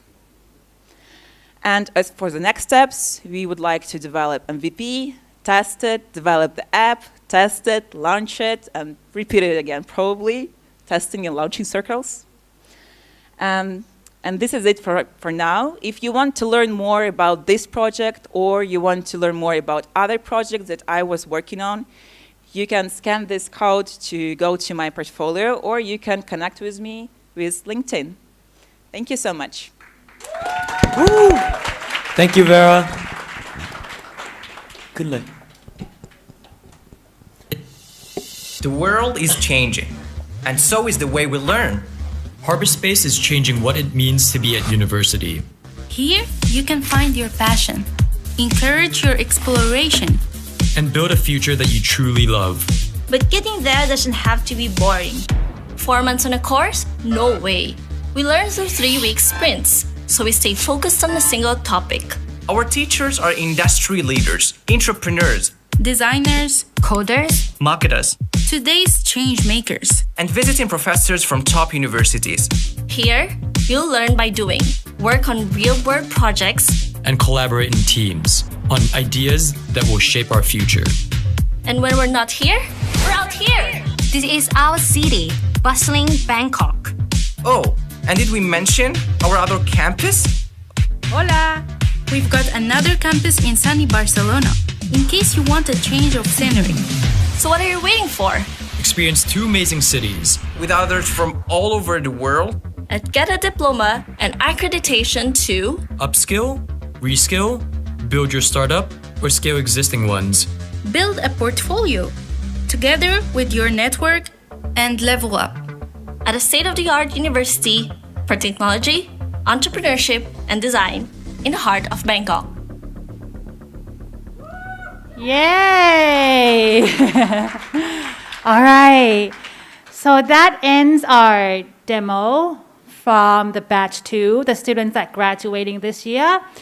They are now ready in the back for you, setting up their booth for in case there are any questions, you want to speak to them further. They are ready for you in the back. And meanwhile, for the students, we will have a special guest for you at 4 o'clock. If you know Top Jirayu, the Bit Cup guy.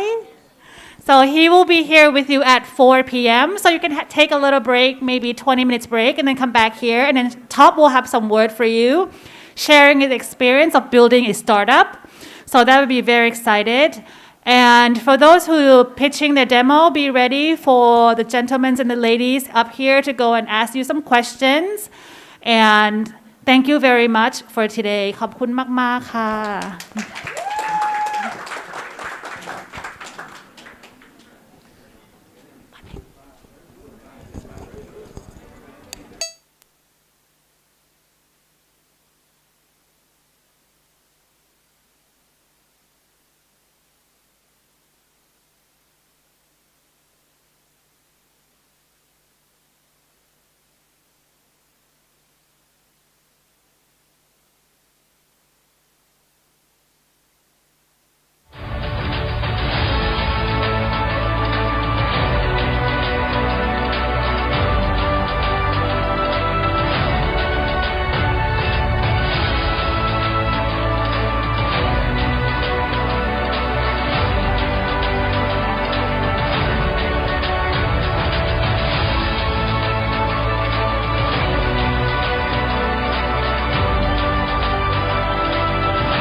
the graduates. It's now 4 o'clock. And I think Kun Top Jirayu might be waiting for you already. So the class of 2020, can you please come back to your graduation ceremony?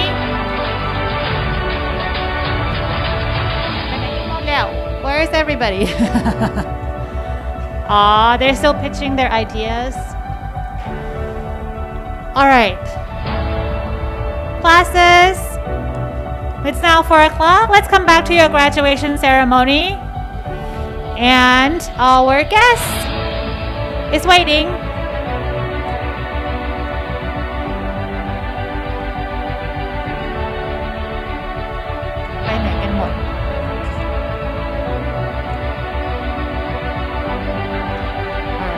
Dingo, you might need to help me getting all the students back. Huh? We're getting all the graduates back to the seatings. Yeah, they have to slowly, so the graduation ceremony is about to start actually at 4 o'clock. So they should be back here on the stage. We have a guest speaker, the big cap guy, top 4. Oh. 4:45. I'll let you know when. Yes. We're just need students there first right now.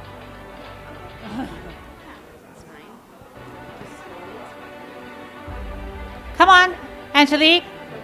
Come. Dingo, get your friends there too. Mark, go get your. You want to come over and sit in front? Yeah?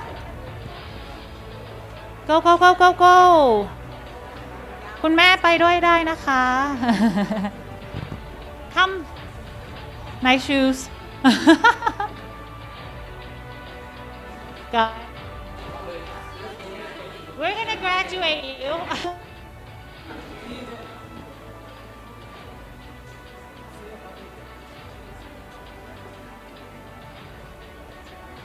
ขอบคุณนะคะคุณกนขอบคุณมากเลยค่ะ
Okay, I think Top is here. I think he's waiting to have some words with you.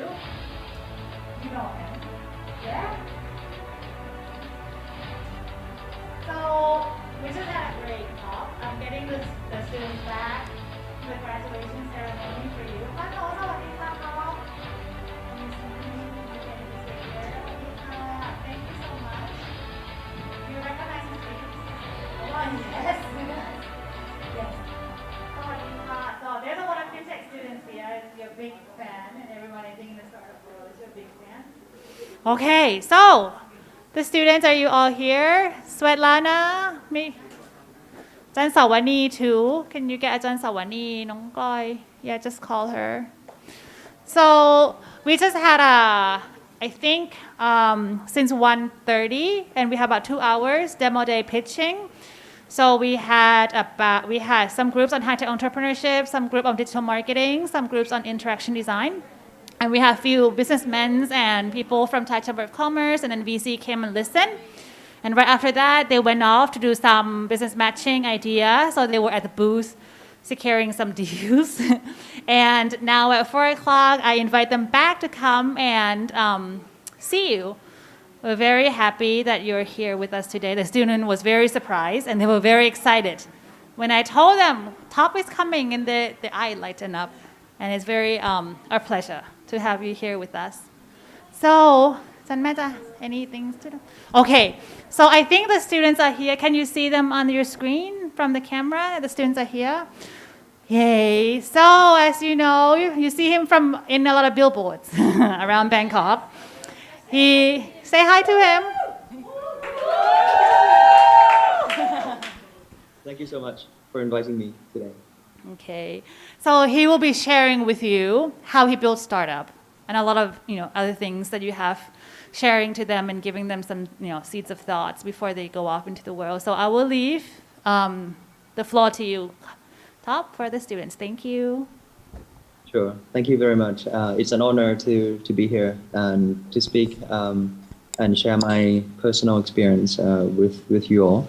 Today I have about 30 minutes to share the failures, the mistakes, the advice to you all today. 8 years ago, that was when I first started my first startup. I started my first entrepreneurship journey. But when I was younger, I never thought I wanted to be a businessman. My initial childhood dream was to be a footballer, to play for Manchester United. That was the initial dream. But then, after graduation, and I was studying economics at university. Even after graduation, as an economic student or economic training, they train you to climb the career ladder, right? And especially, I graduated from a top school, like Oxford University from the UK. And then all my friends, they all went to Goldman Sachs, BCG, McKinsey, all these big companies. Nobody told me about entrepreneurship. So everyone was optimizing for paychecks, right? But I was different. I wasn't, optimizing for paycheck. I was optimizing for skill sets or for experience. I thought to myself, I was in New Zealand for high school for 5 years. I was in the UK for 5 years, undergrad and masters in the UK. Now it's time for me to explore other countries. Now it's time for me to explore new things. So I did not share, my childhood story because we only have 30 minutes today. So I decided to go to China. And instead of choosing big companies with, brand name, Oxford, then, McKinsey, Goldman Sachs, right? I decided to choose a boutique investment banking firm, a very small boutique firm, no name, right? But I got to do everything. I got to see the big picture. I was able to handle, important tasks as my first career, right, jobber. Instead of going into a big company and then doing one, single thing, single task, as a jigsaw, right? And you won't see the big picture. I was trying to explore what I like, what I dislike after graduation. My first job did not last very long. It lasted about 2.5 months. I was working in the pink sheet stocks. If you guys have watched The Wolf of Wall Street, that was the industry I was in. Pink sheets, penny stock market. Usually, you have different. It's like a Premier League. You have New York Stock Exchange, Nasdaq, OTCQB, OTCQX, pink sheet, penny stocks. As we go down, there are less and less regulations. and the stocks or the equities are more and more volatile. And then one day I discovered Bitcoin in 2013 as my first job, right, as an investment banker in Shanghai, in China. The reason I chose China was because I haven't been to China before. They opened up the country for 20 years now, and the economy was booming, right? Pudong area. I was, putting myself in a new experience, optimizing for skill sets, for experience rather than paychecks. And then I stumbled a blog written by Mark Anderson called Why Bitcoin Matters. And I got to see how Bitcoin technology is able to solve this, to create this micropayments for the first time in human history. We were able to wire 5 cents, 10 cents, 15 cents overseas at a fraction of a cost, instantly, globally, in a frictionless manner. And the underbanked in the Southeast Asian region is able to use a phone that is connected to the internet as their banking infrastructure. Right? Bank the unbanked with the blockchain. So I was convinced. Then my first job did not last very long because I wasn't conformed since I was a child. Right? I did not tell you my personal story, but I love football, and whenever I lost a football game, I go and buy a new football and set up a new team and set up my own system, my own rules. I wasn't conformed since birth.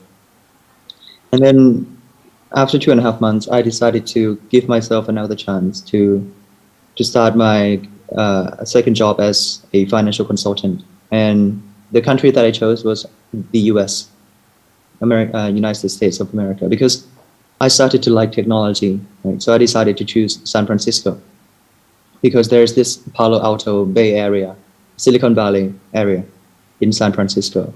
And the best job I could get as an economist, right, economics training, was a financial consultant. I could not get a job at Facebook, Google, because all the kids there went to top schools, well, Stanford, Harvard, and they did computer science. And I have to get my special passport, student work permits. It's an extra cost for them. Right? So that was the best job I could get. The second job lasts about 2 weeks.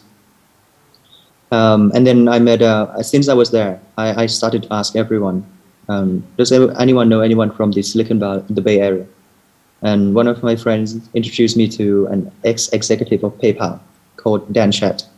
I treated him pancake in one of the weekends. I asked Dan, what do you think about Bitcoin? He said, Bitcoin is going to change the financial landscape. You are the luckier generation. The original vision of PayPal wasn't just going to be a payment gateway. That's too simple.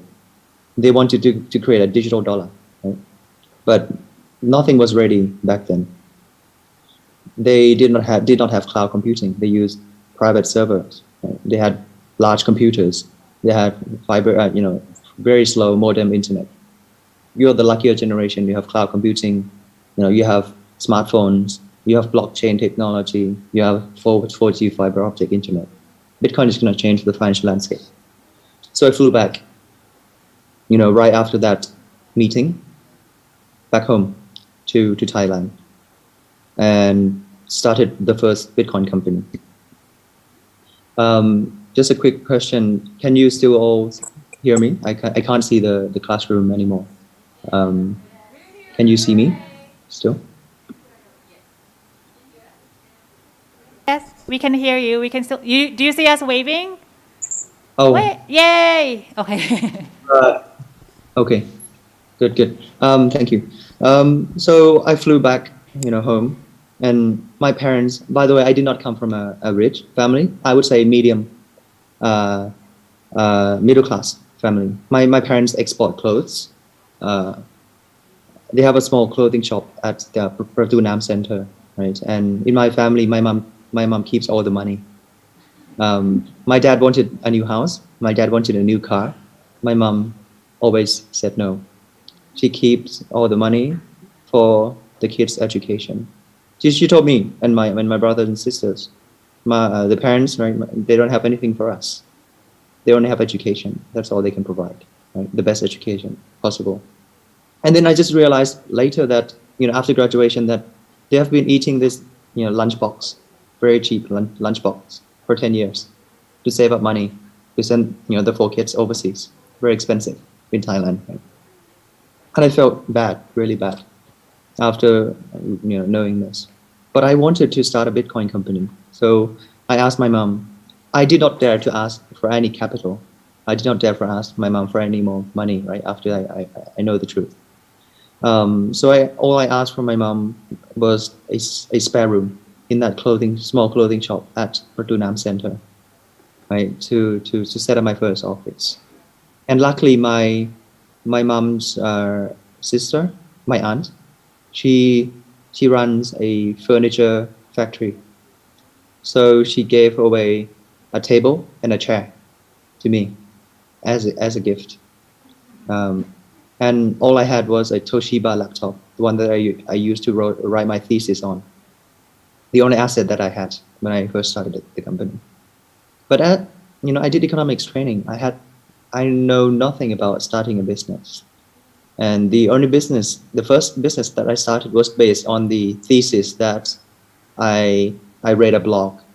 Mark Anderson wrote a blog 8 years ago. How we can use the blockchain to send money overseas to disrupt Western Union at a fraction of a cost, globally, instantly, in a frictionless manner, using Bitcoin as a transactional protocol. That was the only thesis that I based my first business models on, right? Based on that article. And my first company's name was called Coins. I didn't even know nothing about branding. I started a Bitcoin company, and the name of the company was called Coins. So I know nothing about starting a business. So, with that laptop, I still remember up to today, staring at the screen 10, 12 hours every day alone for 10 months. Try to save up as much money as I can. I designed just a blank page, right, on the website. And then when customers, and I was spamming the link of that website to every Facebook groups to growth hack the traffics into the company. And then when a customer order a Bitcoin, I had to go and get a Bitcoin from another website using someone else's infrastructure because I had a blank page, right, a front page. And then when a customer sell Bitcoin, I had to go sell Bitcoin on another website and do the arbitrage, very small percentage. I was saving up for 10 months. My parents started to get disappointed with their son, with me. They sent me all the way to Oxford. All my friends got a really high-paying jobs, right? Huge paychecks. Their son, when they open up the shop every morning, was staring at the laptop screen. And in the evening, when they're leaving the shop, their son is still staring at the screen. The next morning, when they come to the shop, opening up the shop, I was staring at the screen. It was like this for 10 months. What is more, right? After, I remember in 2014, the first year of starting the business, during those 10 months, the Bank of Thailand sent an official letter to all the commercial banks in Thailand saying that Bitcoin could be a Ponzi scheme. The value could go to zero anytime. Don't go anywhere near it. There was an official letter to all the commercial banks in Thailand. And then when my parents saw the letter, what are they going to think, right?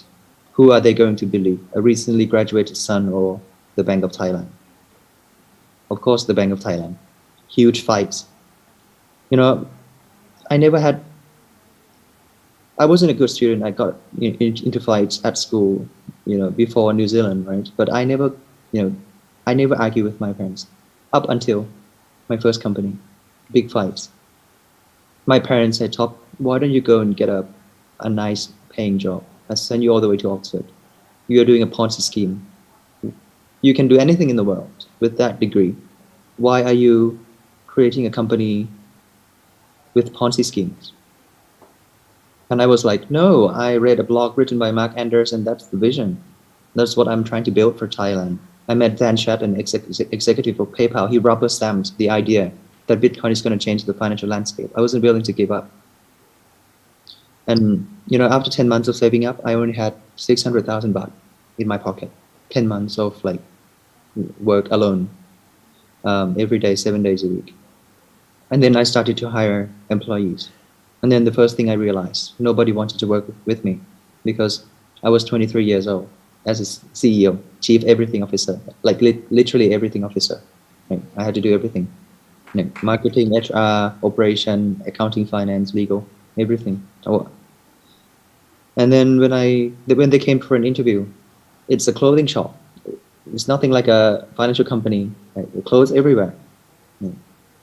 And third reason, the Bank of Thailand said it's a Ponzi scheme, so nobody wanted to work with me. My first two employees was my cousins, P and JJ.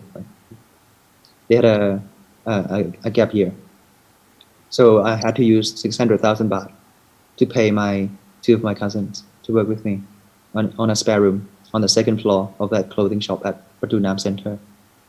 My mom was treating us lunch. Still remember up to today. And one of the happiest days in my life was when I moved out of that clothing shop into a small co-working space in Ekamai. The smallest room can fit about 5 people. And then my first real employee, her name is May. And the reason why she joined me was because she had to study full-time. She can only work after school. I didn't have much choice, right? So I had to accept May as my fourth team members. But I was happy. Every lunch, I walked downstairs, sitting on the head of the table, seeing that I'm an entrepreneur. This is my team. I was happy. We gradually grew the company up until about 9 people. We moved from a smallest room to a medium size to the largest room in that co-working space, which is still not very big, but I was happy. It was tiring. I was working when you saved up 10 months of hard work, you would make sure that every penny you spend on employees and on the company, you get $10 back. I was micromanaging everyone, pushing myself hard, pushing everyone around me. Of course, we cried, quite a few times during, different issues, crises. But the hardest part was when the anti-money laundering officers sent me an official letter, an investigation letter with my name on.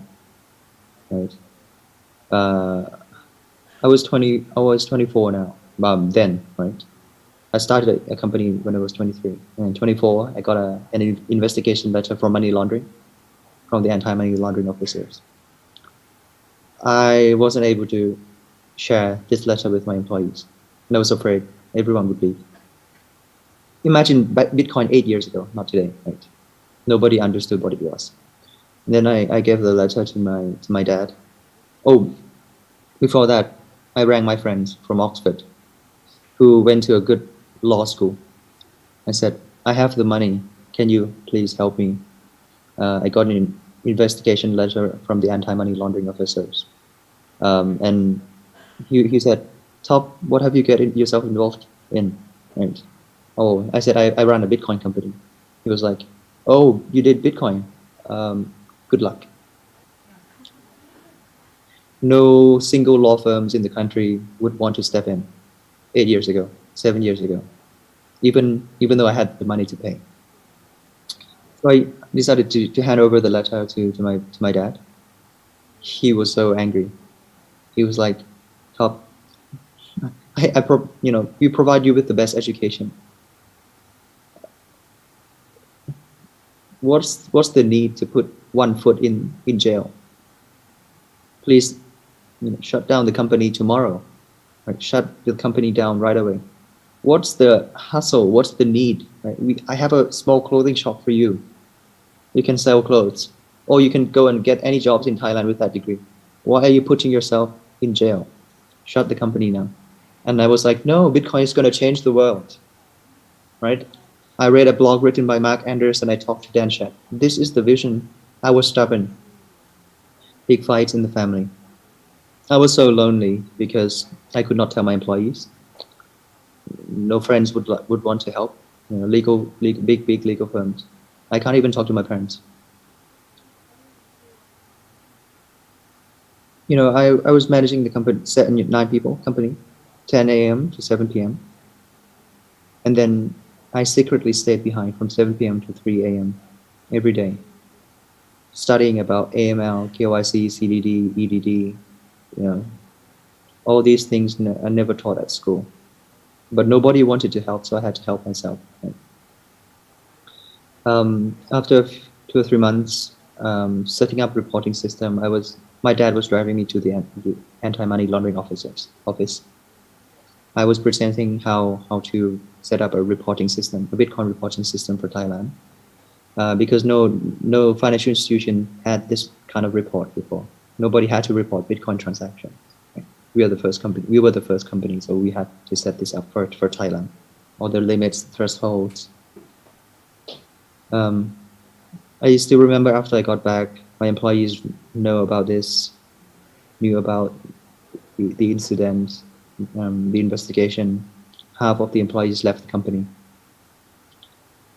I think it was the first time that I cried as an entrepreneur. Right, I was working so hard, and then half of my employees left. But then we had to rebuild. We gradually grew the company again, and until we got up to 30 people. And then we moved to another office in Chitlom.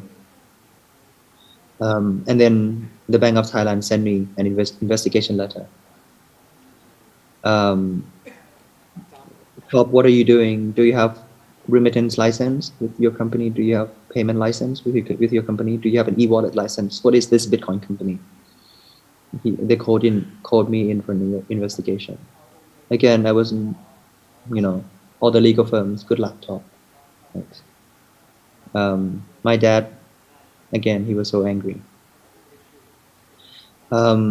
He wanted me to shut down the company so many times, but I wasn't willing to. I was stubborn with I hate losing since I was a child. I believed in the vision that I was trying to build. Again, 10 a.m. to 7 p.m., managing the team, 30 people. 7 p.m., I secretly stayed behind until 3 a.m. every day, studying the definition of money, all the regulations, you know, the BOT regulations. And I was defending by myself with the Bank of Thailand. After I got back, half of the employees left again. And then after that, the RD, Revenue Department, top, are you avoiding taxes with Bitcoin transaction? How are you paying taxes? Not today. That was 5 years ago. How are you paying taxes with Bitcoin? So I had to defend. You know, we cannot pay VAT. We only made 1% profit margin. We cannot pay 7%. We have to pay SBT, special business tax. You know, big crisis. I was so stressful, and I did not. It's a lonely journey as an entrepreneur, and to believe in something that nobody would believe in, and never understood, is very tough. One thing that helped me, it was so heavy that every Friday, at one point, I drove to the airport, Don Mueang Airport. I parked the car, and I would just pick the nearest flight that was about to take off. I did not have a lot of money, but I chose a domestic flight that was about to take off at that moment, and I just flew there for the weekend by myself. And then on Sunday night, I would fly back, and on Monday I would start work again. And on Friday, I would drive to the airport again. I did that for seven consecutive weeks.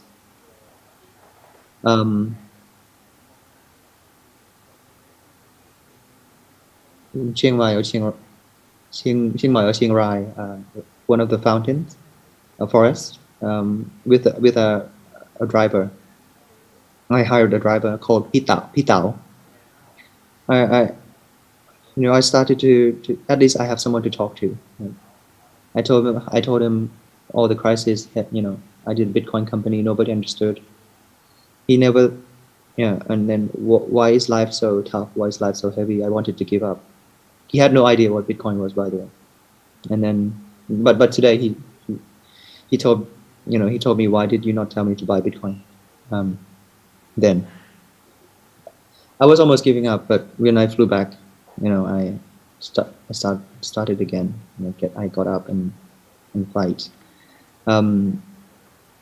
It was really tough the first 4 years of starting business. I never thought that starting a business could be this tough, and I failed so many times. If you listen to my story, I failed all the times, but I learned something from every experience. It taught me to be a better businessman, and when I don't have much resources, it forced me to grow as a person. I had to do everything. I had to learn about accounting, GLTBBSIS. I never know what they were. Operations, all the tools, 70 applications to run the company, marketing, branding, legal, compliance, MLKYC. I had to defend the case with the anti-money laundering officers, compliance work. So I get to see every facet of the company through those crises. Eventually, Gojek acquired the company. Gojek is a ride-sharing app in Asia. Acquired the company in 2000, and in 2017, when Bitcoin reaches 600,000 baht, I wanted to take a gap year because it was a tough 4 years. But I did not get a chance because everyone, all the media, all the reporters came to me. I was the only one doing it in Thailand. Then Bitcoin reaches 600,000 baht, all the media attention in the country. And then I participated in the first ever fintech challenge of the Thai SEC. I wanted to show the regulators that blockchain is beyond Bitcoin. I created a team called Private Chain, right? And I created this stock exchange 2.0 business model. 5 years ago, when we trade stocks in Thailand, it's T+3 settlement time. I created a company that allows people to settle stocks T+0 days settlement time with the blockchain. First round, second round, semi-final, final. We came out as a winner of that Thai fintech challenge from the Thai SEC. I did not know, by the way, that the judges, there were a few judges. One came from the Ministry of Finance, one came from the Bank of Thailand, one came from the SEC, and one came from the Stock Exchange of Thailand. The one that came from the Stock Exchange of Thailand gave me 0 points every round. Right? Who is this kid? 27 years old. Who do you think you are? You are able to create a stock exchange with T+0 settlement time. We have been around for 50 years. How dare you? And 0 points every round.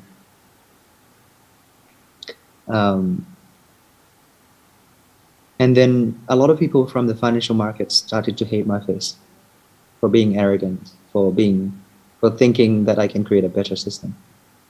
After 50 years of, the old industry practice.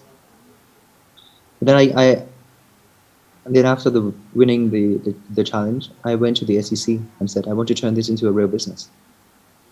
And then they were like, top, congratulations on winning our program, but it's our own regulation that prohibits private companies to create a competing exchange. And I was like, well, what's the point of competing if I cannot turn this into a real business? So they kind of lose face. And they said, okay, let's create a sandbox in 2017 on an alternative stock exchange. And part of the success comes from luck as well. Because in 2018, Bitcoin reaches the peak. And the Ministry of Finance ordered the SEC to regulate this space.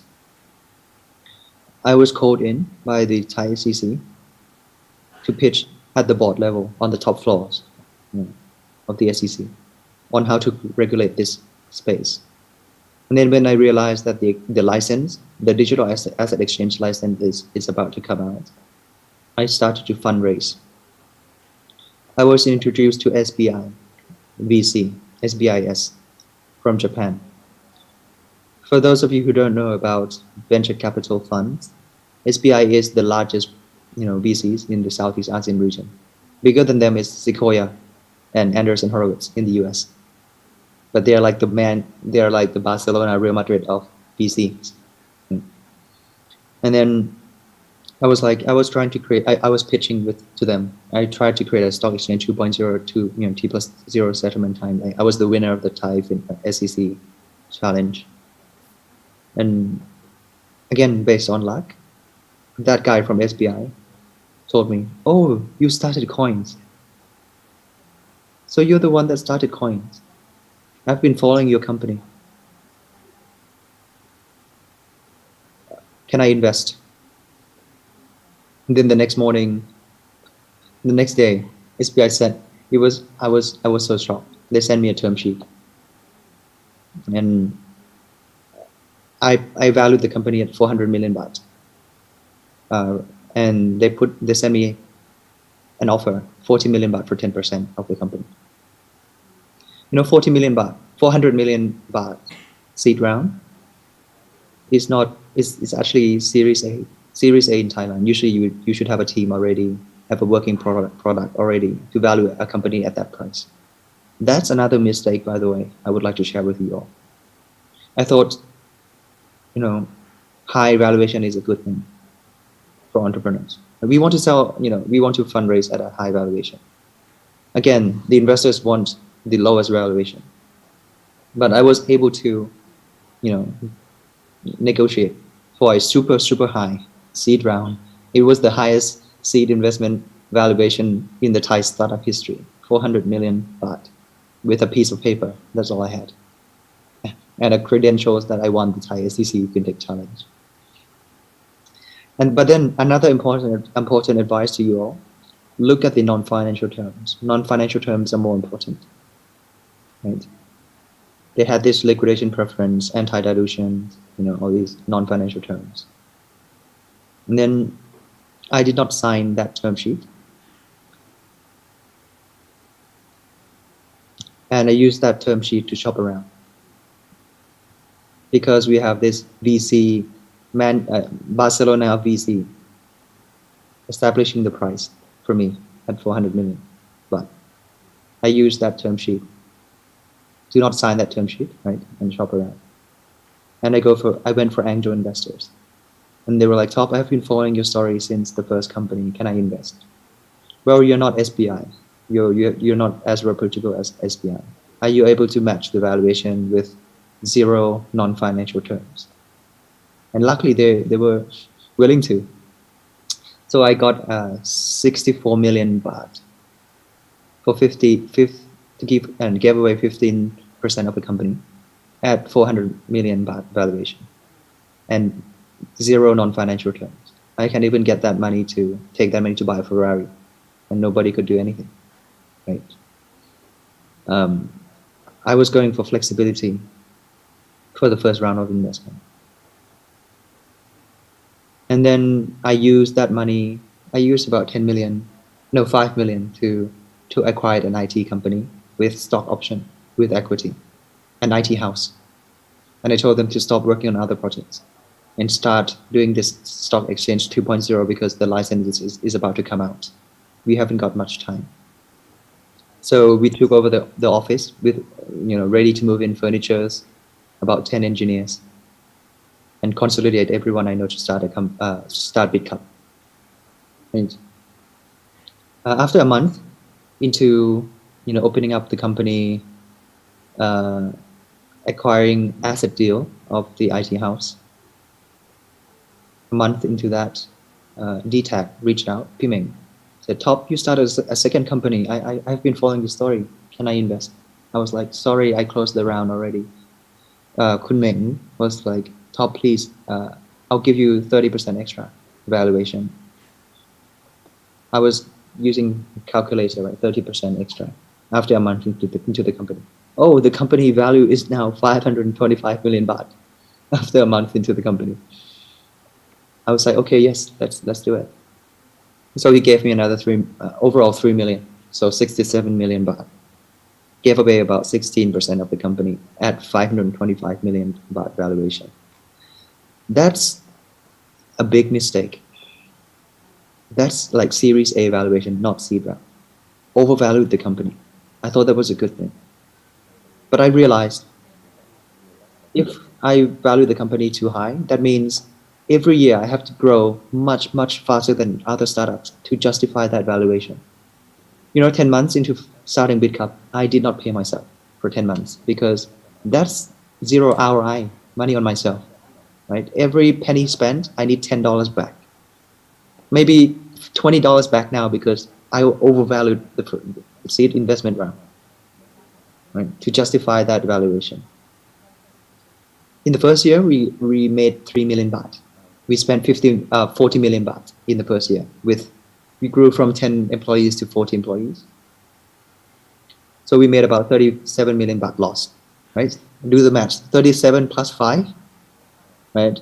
About 42, right? And I have about 20 million baht left of runway. In the second year, we grew 1,000%, from 3 million to 30 million baht. But we spent 50 million baht, right? So 17 million baht deficit. I had 3 million baht left of runway in the company. Growing 1,000%, it's fast, but not enough. Right? Not enough for a company that is valued at 525 million baht at a seed round. Even though I did not pay myself for 10 months, still not enough. Grow at 1,000%, that's still not enough. I had 2 months of runway left with 80 employees in the second company. With 80 employees left in the second year of operation. 2 months left. During the last quarter of the second year, I disappeared. Employees were gossiping in the office. Where am I? Are we going to get a bonus this year? I was running around finding money to extend the runway. And then one investor was willing to give 50 million baht extra to extend the runway, but at 350 million baht valuation. In startup, that's a down round. A down round hurts everybody. Mistreat the early investors who believed in us, mistreat the founders, mistreat everyone. 1 month left. I decided to turn down that offer. I was thinking I could not mistreat the early investors who believed in me, even though there is no non-financial terms, but that's not who I am. Right? I was thinking, should I sell my Bitcoins and give 67 million baht back and give my 80 employees some pocket money and shut down the company? Or should I sell my Bitcoin and put more capital into the company to extend the runway? Even though the first company was a success, do not use your own money. Harvard's rules number 1. Do not use your own money, use someone else's money. Because when nobody believed in you, you have to put your own money, right? To continue with the vision. So you always have to have this rainy day fund to inject when no one else believed in you. But I was so lucky. I was about to inject, my own money to sell my Bitcoins and then inject into the company to extend the runway. Another investor came about and willing to offer 50 million baht valuation at 700 million baht. 50 million capital injection with 700 million baht valuation. So slightly, in valuation increase, not a down round. And then in the third year, we grew another 1,000%, from 33 million baht to 350 million baht of revenue.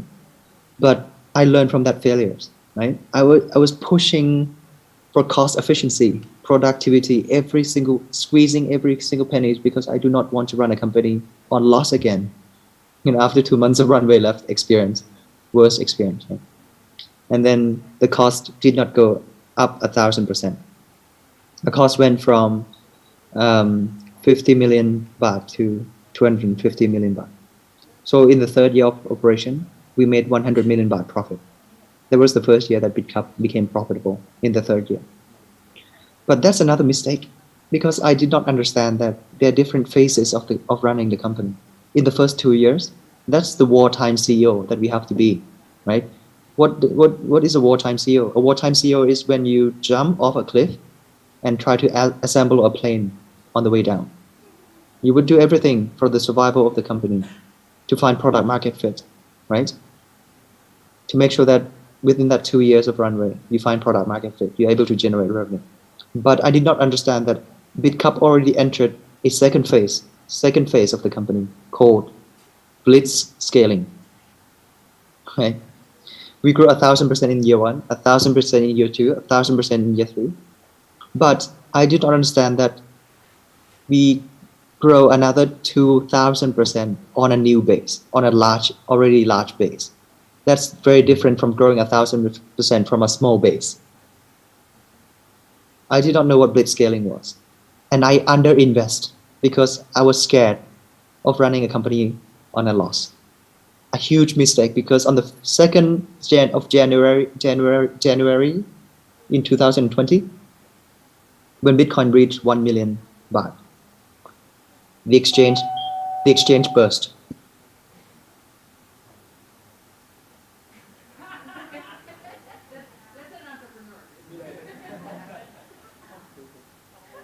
Sorry.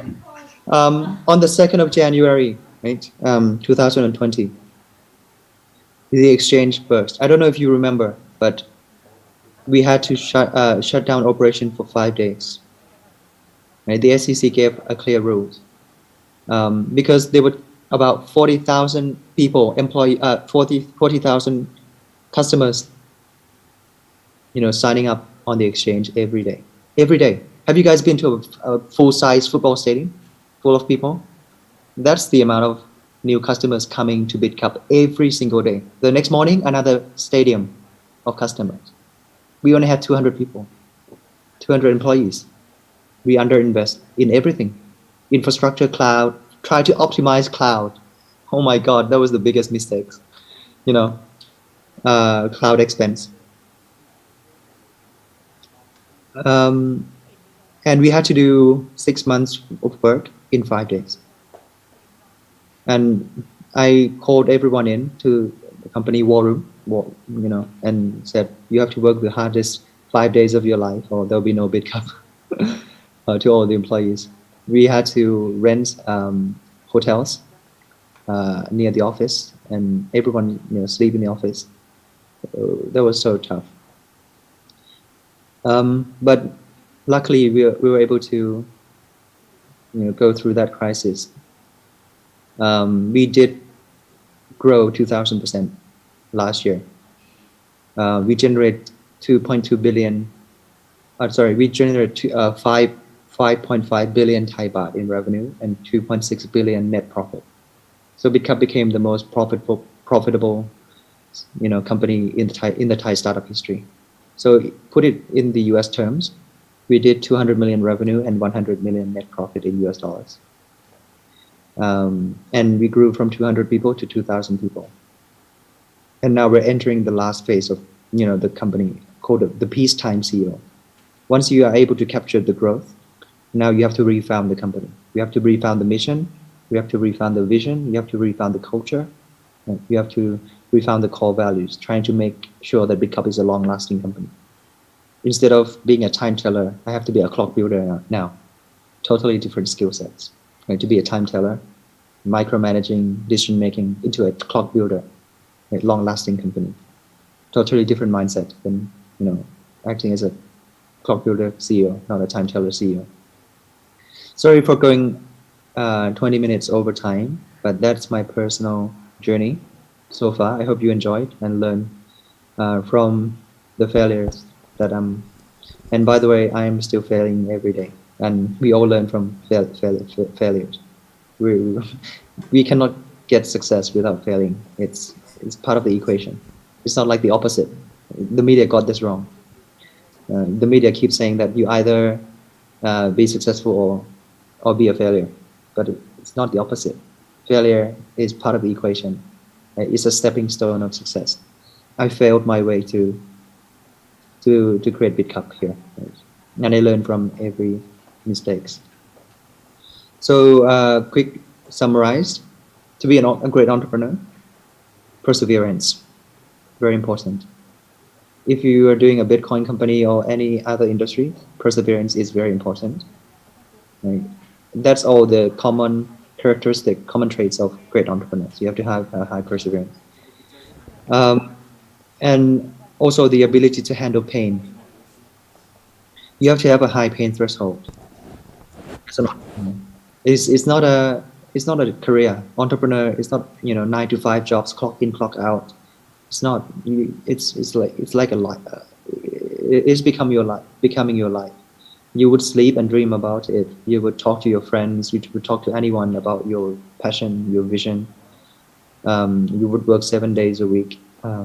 Those things are not shown on media. And then the secret sauce, the advice to achieve above average success, you have to be the minority that is right about something that the majority are wrong. Because most people think in the same manner, act in the same manner. That's the average results. If you want unique results, you have to be the minority that is right about something that the majority are wrong. I wasn't the smartest students in class, but I was the minority that is right about Bitcoin, whereas the majority are wrong about Bitcoin. So it created tremendous monopoly power, right? Always go for the monopoly business models. Don't go for perfect competition, where everyone thinks in the same manner, acts in the same manner. That's average. To achieve outstanding results, go for monopoly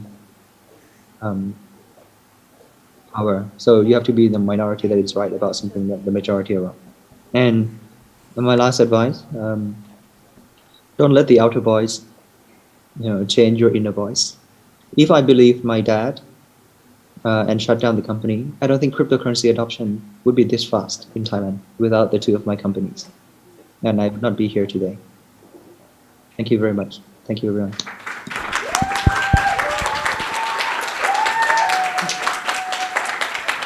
Yay. Okay.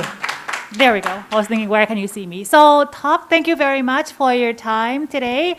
And before we let you go, can you teach us how to do a BitCup hand gesture? I will do a group photo with you. But first of all, how do you do it? Yeah. By the way, I have another class to talk about indoctrination and to create a cult-like behavior. And that's the secret of creating a great company. All the great companies are cult-like. They have this cult-like behavior. And if we do this in Thailand, you would know what company this is, right? Same thing. When you create your own startup, make sure you indoctrinate your employees. I hang a huge unicorn balloon in the office for 3 years now. Big unicorn. When we weren't a unicorn, but when all my employees go to the office every day, they see this unicorn. We indoctrinate everyone. That's another skill set of an entrepreneur, right? And Apple is a great example. When you carry a MacBook around, do they ever tell everyone that their MacBook is much faster than Windows? No, right? But when you carry a MacBook around and when you carry a Windows, laptop around, do you feel different? Right? It's the ideology behind.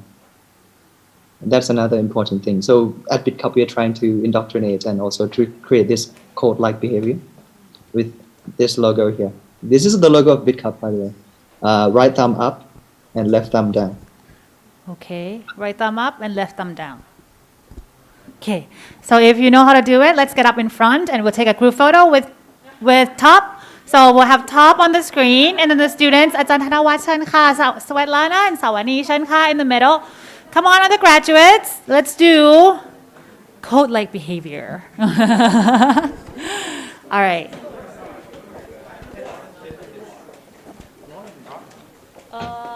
The photographer.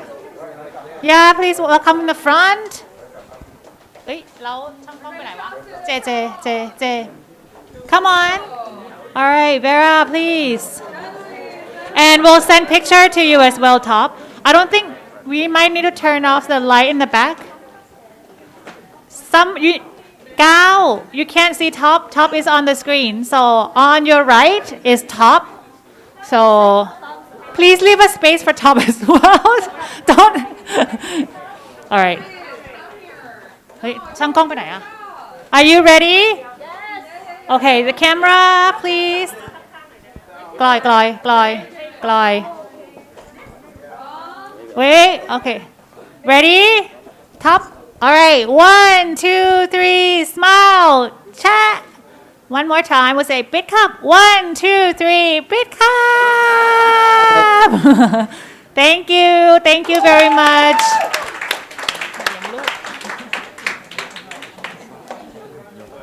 Thank you very much, Top, for your time today. Thank you so much. I know you're very busy. Thank you for your time. ขอบคุณนะคะ ขอบคุณมากครับ Bye ค่ะ Thank you ขอบคุณค่ะ Okay, yay.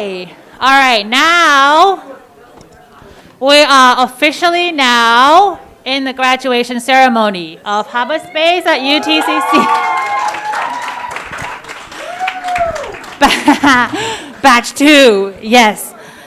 The batch that's, survived through COVID and traveling everywhere around Thailand to finally comes to not the end, the beginning of your new journey, right? So let me please introduce the president of UTCC, Dr. Thanawatt Phonwichai, to give you some words before you leave off to the real world. ขอบคุณค่ะ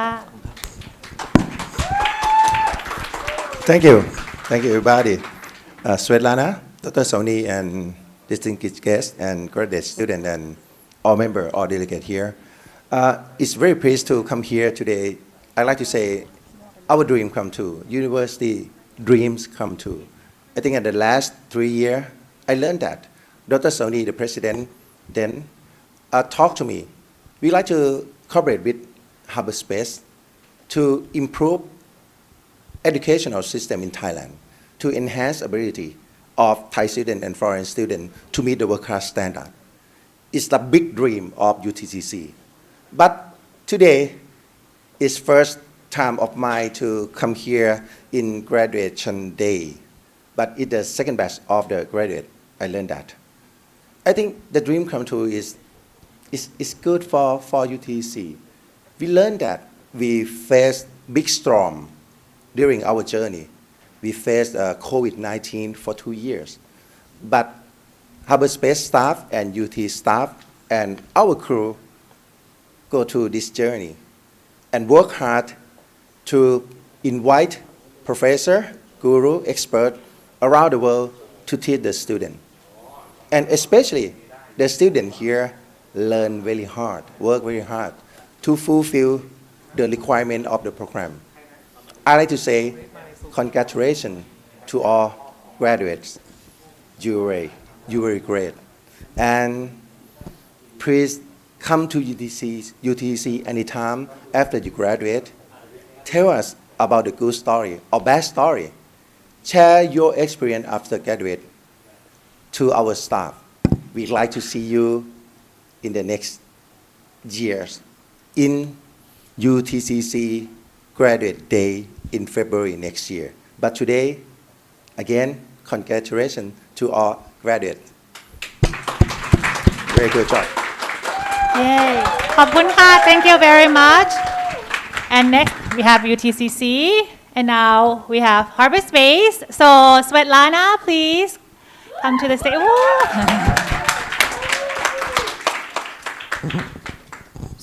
Oh, okay. Just a few words. Dear graduates, dear distinguished guests, Dr. Sawani, the mother, dear team, everybody, thank you guys so much for making this dream come true. You walked a long way, as I said, we all did our best with what we had, with all the situation in the global markets, with all the hardships, with all the dreams, with all the aspirations, with all the problems, with all our hearts. We gave it all. We gave it all to this year to make it the best year of our life so far, to date, to get inspired, to inspire others, right? And there's a big debate about what leadership is, right? And I think the leadership is about inspiring others to lead, right? Not even follow you, but inspiring others to lead. And this is really, really different from, just creating followers. And I am very sure that everyone here today is a leader. And I'd like to hear, as you said, the stories of your life that you're going to write with every action you take, with every thought you make, and with every deed you take. So thank you guys for being with us for this year, for giving all of you to, to this dream, really. So continue dreaming. Don't stop dreaming. Dreams come true. The peaks can fly, So see you all tomorrow. I can't wait to see you tomorrow. The vision of yourself that you have. And and again, never forget the others, please. Because, one of the key ideas of Harbour.Space was to come to the people that don't know us and extend the love and the care and the help to you, although we didn't know you. We didn't know any of you. So I hope that you guys are going to do it for the others. And this is how we create this sort of a positive, vicious cycle, the flywheel, the famous flywheel. So thank you guys for the love, for everything you gave to Harbour.Space and UTCC, for the visionaries at UTCC that made this dream come true, for all the, I know, like I've spoken to all the team. I mean, sometimes they cry because it's so hard, to make it work on the background. And I know everybody works so hard, all these nighters. And I mean, to pull it all together was a really tough thing. And we were in a perfect storm during the pandemic. And that patience, the belief, the power of the will to go into this ocean, when we were in the middle of pandemic and launching the uni was a tough decision, but I'm proud that we took this decision and that we found a way to do it in Phuket. So I'd like again to thank this amazing country, to to all of the people here. That I think that me standing today on the stage, I have to thank actually the whole world because it takes a village to raise a child. I mean, we all benefited from ideas of people that are even born on the other land, and that people that never knew us. And one idea that sticks to my mind, that guides me always, is that what we do today is even more important for the future generations, because I think the future generations will look back and say, these guys did something right. So maybe you may not be understood by today's contemporaries, but we will be, I know, appreciated, just like we look back and think, wow, this guy did something right, So thank you guys for coming here, for coming here tonight, for being with us all this time, and let's continue building the humanity, hopefully for the 100% of humanity, So thank you. Thank you, Svetlana. And we cannot miss Mommy. Jan Sawani, our president of Harbour.Space at UTCC, a person who links UTCC and Harbour.Space together. Dear graduates, do you remember the time in Phuket when you came here to Harbour.Space at UTCC? At the beginning, you had worries. You didn't know what it's going to be. You were not sure that you would get along well with your friends, your classmates, your lecturers. You didn't know whether you would be able to make it. You cried, and you laughed.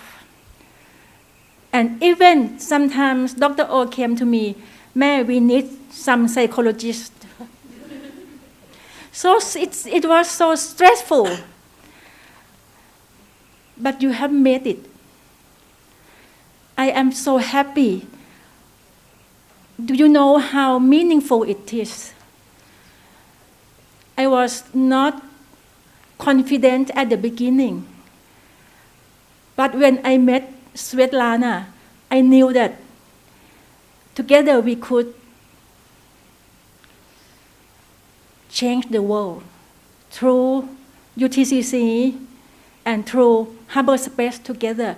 And we can transform the higher education in Thailand, in the region and in the world. But I was not so sure until now. You have shown evidence that you have changed. You have only 1 year, only less than 1 year. You could come up with these projects and other projects during the time of each module. So, and you have proved to the Ministry of Higher Education in Thailand that this is such a good model that they want us to be in the sandbox to overcome all the regulatory rules of higher education in Thailand. They challenge us to bring out a good model that other universities in Thailand would follow. So this wouldn't be impossible without all of you. So I would want to wish you all the best, the success, the happiness, and everything you want in your career. And I will be here, being your mom, always. I was telling this morning new batch in the orientation that when the police catch you, you just say that you are under your mom protection. Dr. Savani, around Din Dang, they will let you go, but don't go out of Din Dang. So I am sending my love, my care will go with you all the time. Mom will be here always. Come back.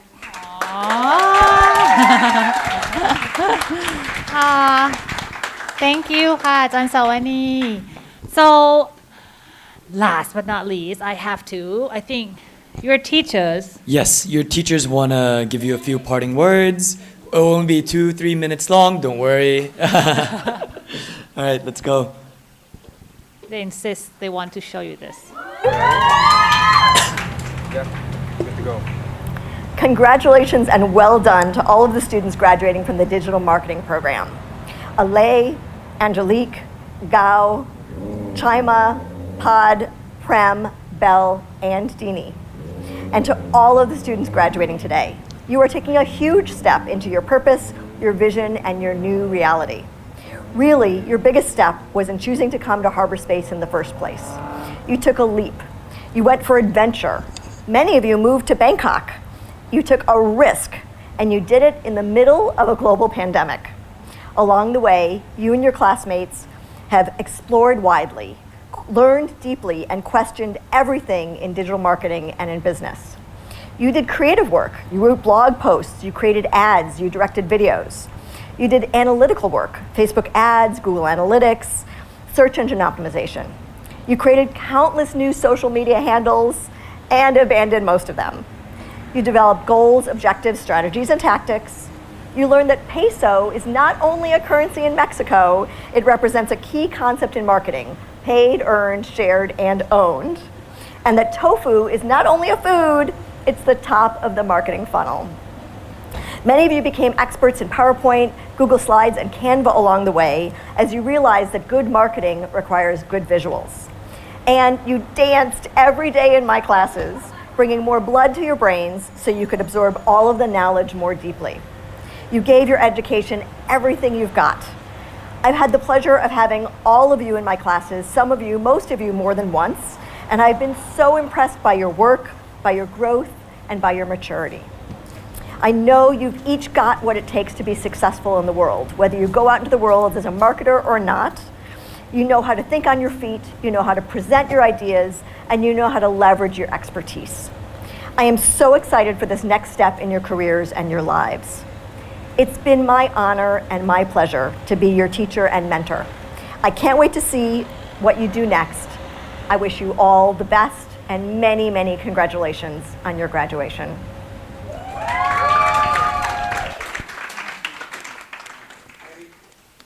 Next, we'll have Irene for the interaction designers. Hey guys, it's Irene here.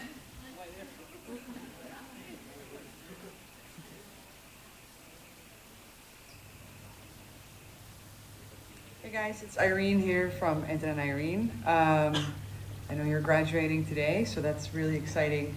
And I'm thinking about the day that I graduated, which was, well, I'm going to give away my age now, but I think it was almost 20 years ago. And I just think it's kind of amazing that you guys are entering a world that's already so digitized as designers, as interaction designers, which definitely wasn't the case when I graduated. And there's pros and cons to that. On the one hand, you guys have a far richer base of understanding than I did when I was in your position. But on the other hand, because the world is so digitized, I think it's also a lot harder for you guys to really make an impact in this field.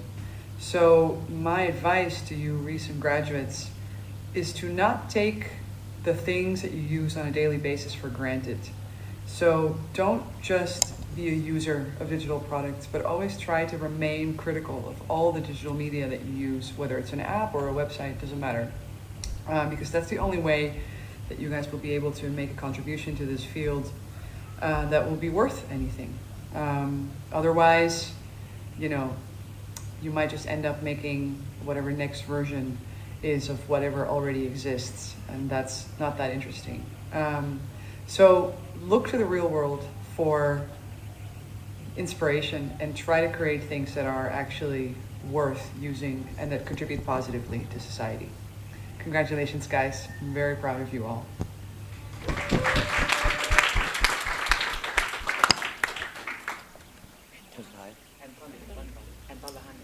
Hi everyone, it's Anton.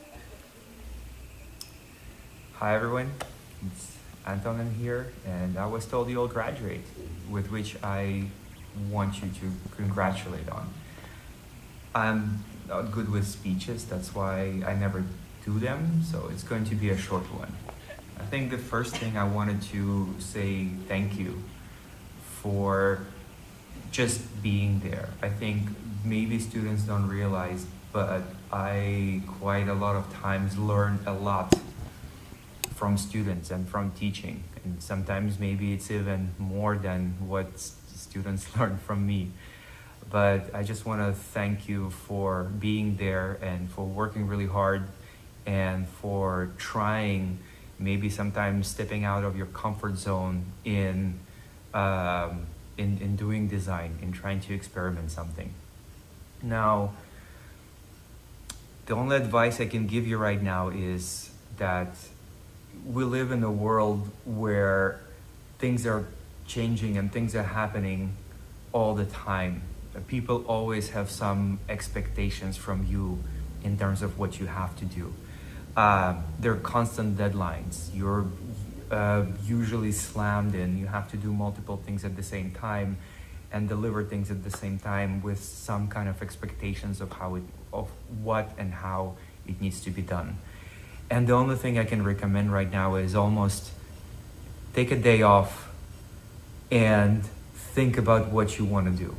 Almost add it into your calendar. Say that this is my day where I'm going to spend time thinking what makes me happy, what type of work I really want to do, or even I'm good at it or I want to improve at it. If I already have a job, what is it I want to do there differently? Maybe some classes in the past year inspired you to take a different approach or to take a different process or to try something new. Just spend a day with yourself. Just give yourself time to figure out what makes you happy and just go after that. Because I also feel in that this career and things change so fast and there is so much work, so much stuff is happening that it's very easy to get caught on in something that you just don't enjoy doing, in something that's just doesn't make you happy. It's something that just makes you miserable, stressed out, burnt out. You feel that you're doing ridiculous things that nobody ever wanted. And I think it's important to just pause for a second and kind of evaluate. It's like, what is the next thing I'm gonna do? Can be within your existing job, as I said, can be in pursuing a new career, because once you figure out what you want to do, you know at least where to start, you know where to Google. If you have a job, you'll talk to your boss. Like, those are the things that I want to take on as a responsibility. Or maybe it's even your personal project. Maybe you want to endeavor into adventure of making your own thing, your own product, your own project, your own something that will make you happy. And maybe, who knows, whatever that thing you do for yourself might lead to something next. It's always unpredictable. But I think that would be my advice. That is the one thing I would say. Thank you, and I congratulate you all on graduation, and good luck.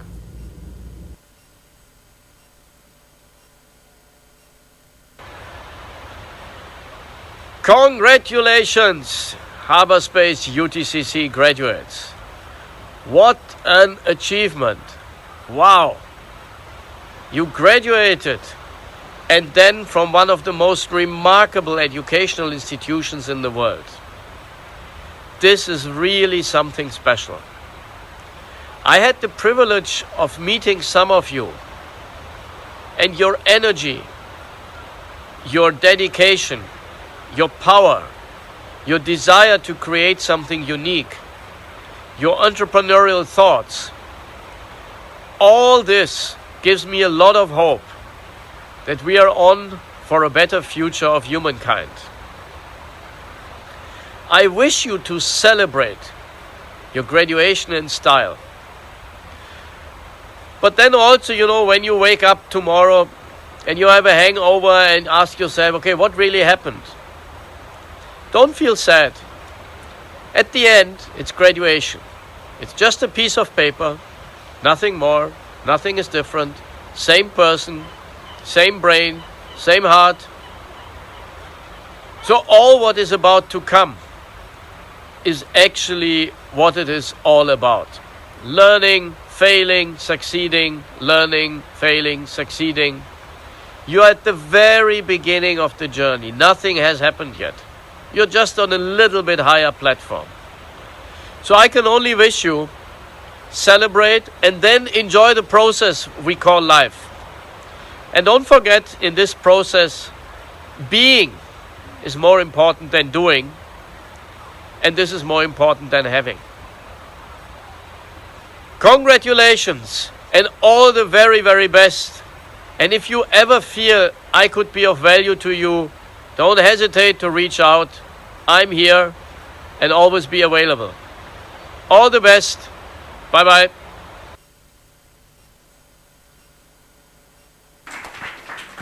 All right, that's all for the speeches. I hope you're happy that you heard from your teachers as well. So now we're going to move on to the graduation ceremony itself. So I'd like to ask for Ajahn Thanawat, Ajahn Savani, and Svetlana to come on stage to hand out the diplomas and the scarves.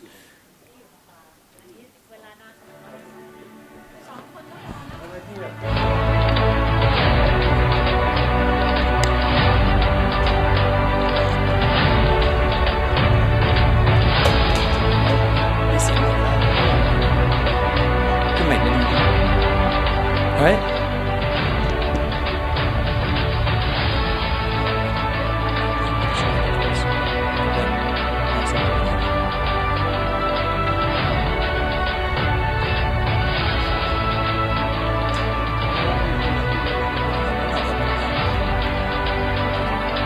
All right, first off, for our very first student, graduating with first class honors, we have Angelique.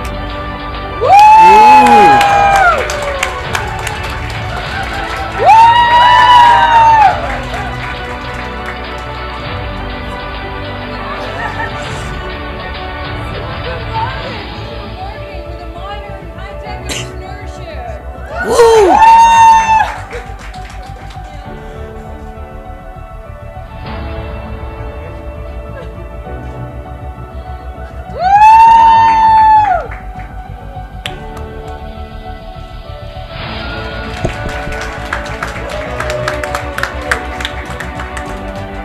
Next class, second class honors, we have Bel Sirada with a magna cum laude.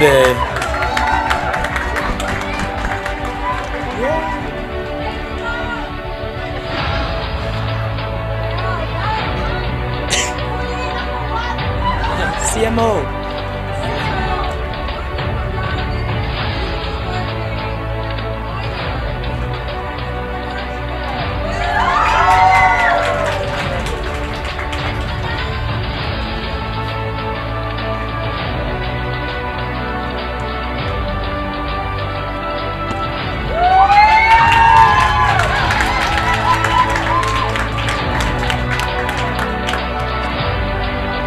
Next up, we have, for third class honors, we have Vera, graduating with a cum laude.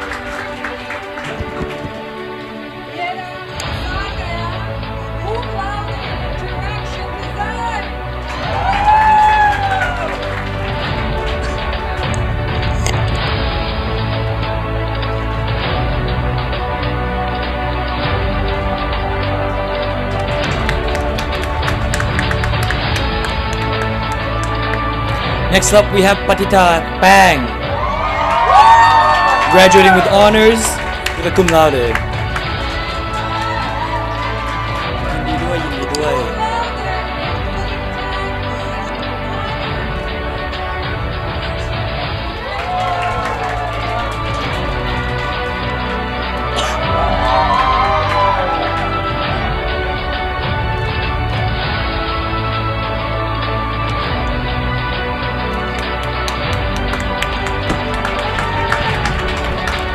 Next up, we have Aladdin.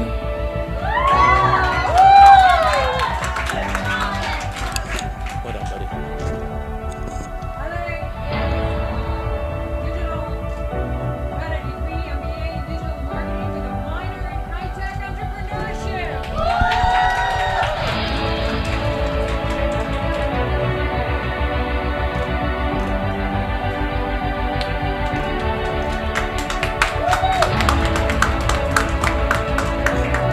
Next up, we have Atitan Item.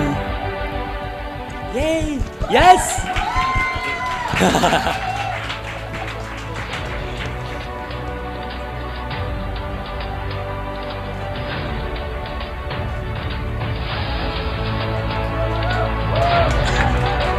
Interaction design.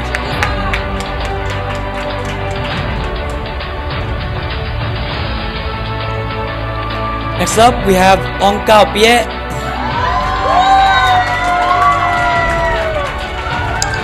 Okay. Good boy.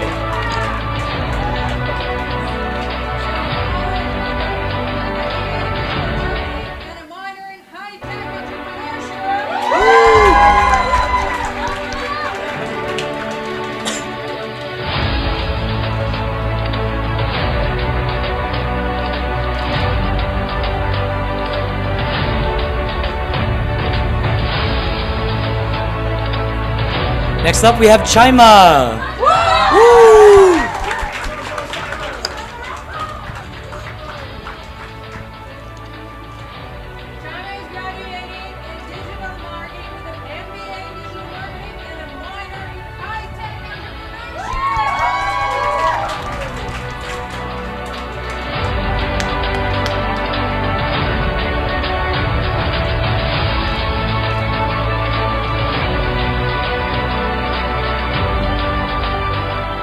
Next up is Niti Manchayan, TB.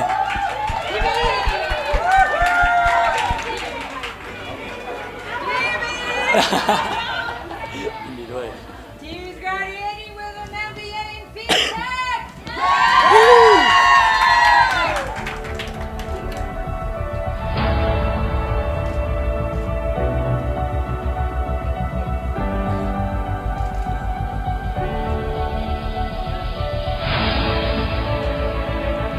Next up is Pathom Phon Pat.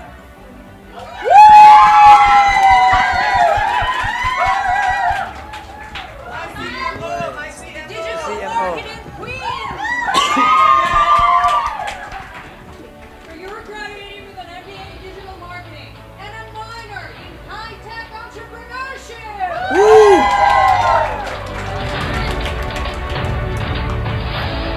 Next up,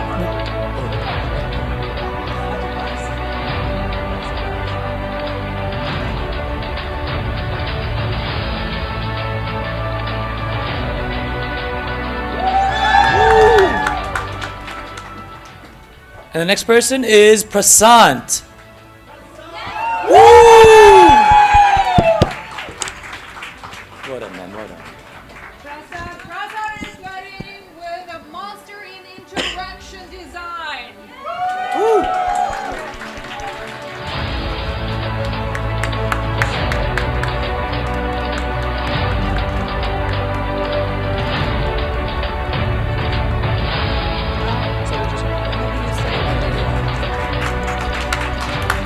For the next person, unfortunately he couldn't join us, but it's Prem. He'll be online. Prem, congratulations! Woo! In the bow. Congratulations, Prem. And for the next person is Suchanan. Congratulations, Nan.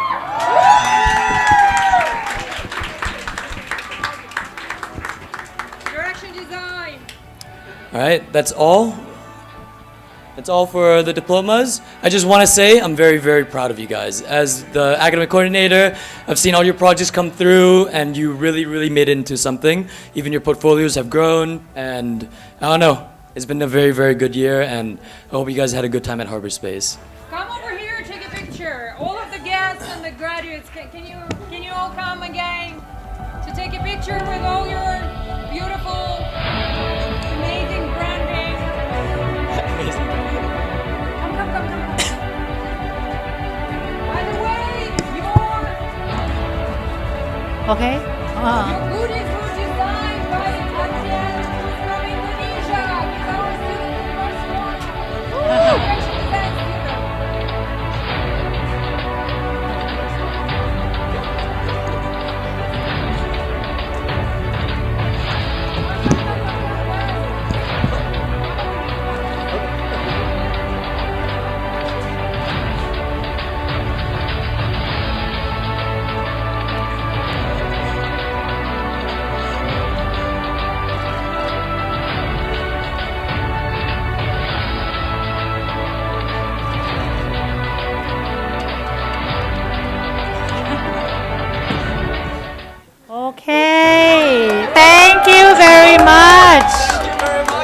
right, and I think we have some words from the highest GPA girl.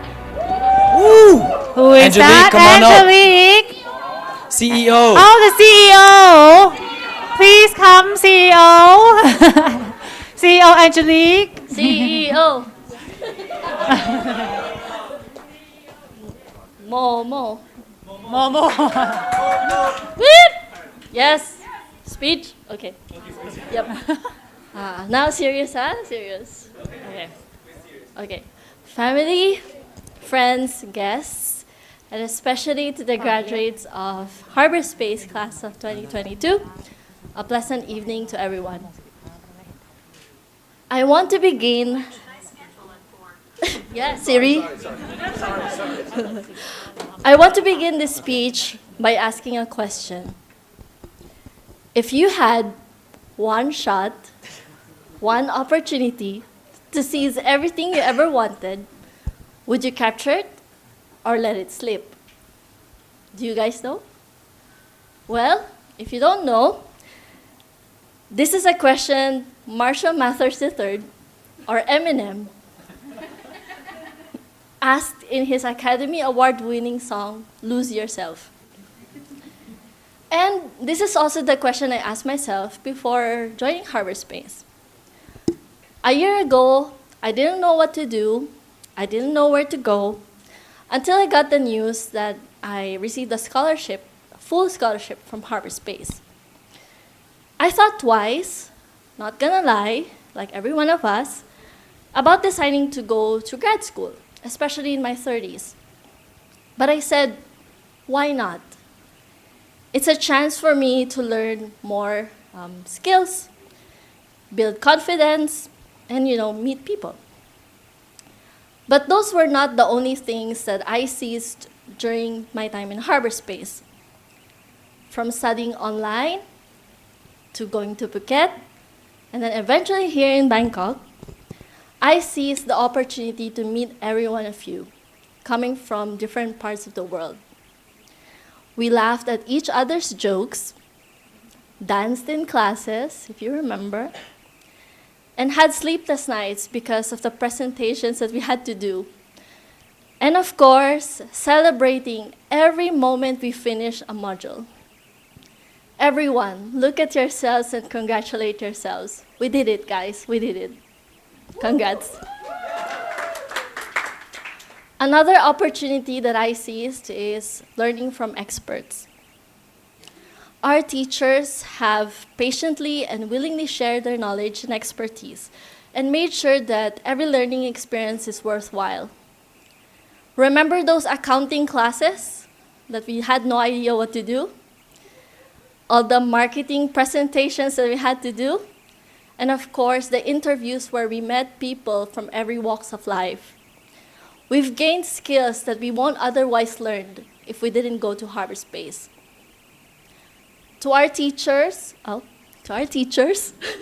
in the digital marketing program, I want to thank all of you for constantly pushing us to be good marketers and continually reminding us to be human, feeling, thinking, and understanding with compassion. Okay, now that I've reached the part where I have to thank people, I want to thank people who have helped us, and especially those who are not with us today because they're online and couldn't fly here because of the pandemic. We're all pandemic babies. I want to thank our family and friends who have been patient with us and who gave us any help even though we didn't ask for it. I want to thank them for inspiring us to continue even on the verge of giving up. To my parents, I hope they're online. To my parents, my brother, my family back home, my best friend who flew here, Sam, thank you. Mahal ko kayo. And let us not forget our capable Harbour.Space staff. Thank you for always making sure that we have everything that we need, ensuring that we have a fun time and we're always happy, and bringing happiness to us in the form of Mochi, the Harbour.Space pet.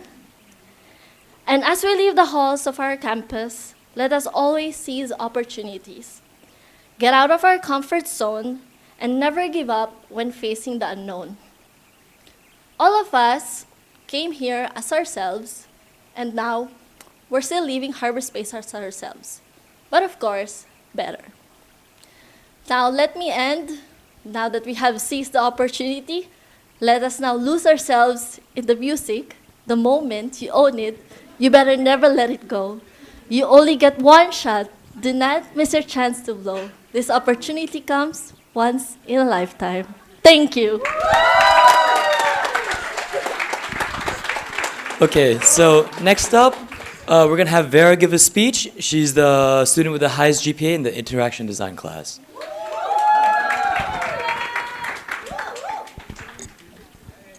Don't be nervous. Oh.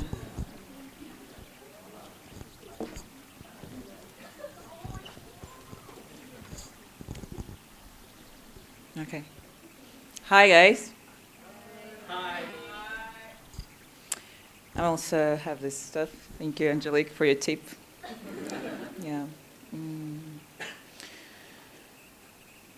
3 years ago, I heard about Harbour.Space for the first time. One of the friends of mine told me amazing stories about how cool it is to be here, to study here.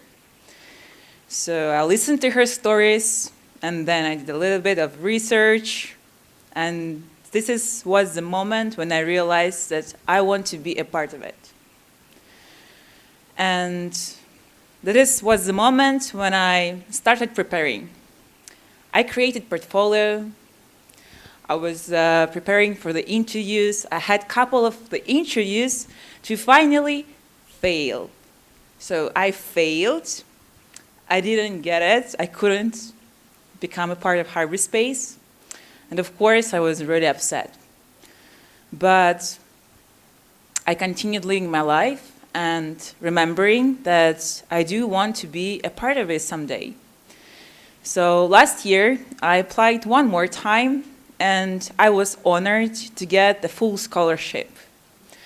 And I managed to join not only Harbour.Space, but also UTCC. And I had a chance to have a great time, to learn so much, and to meet so many wonderful people.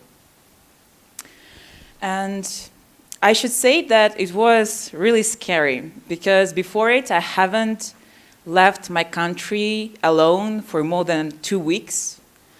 And it took all of my courage to pack my bags, to say goodbye to all of the people I loved, to everything was important to me, and come here. And I think this was definitely one of the best decisions in my life, even though it was hard. And the overall year here was also one of the most challenging years in my life, because studying here requires a lot of efforts. And also I continued working full-time, so it wasn't easy. But at the same time, this year was one of the most fulfilling, because I learned so much.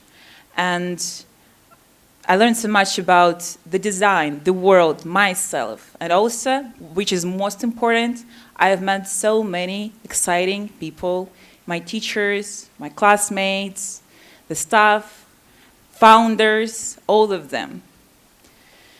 So I'm standing here, nervous and excited, to thank all of the people who supported and helped me. All of you guys. Thank you.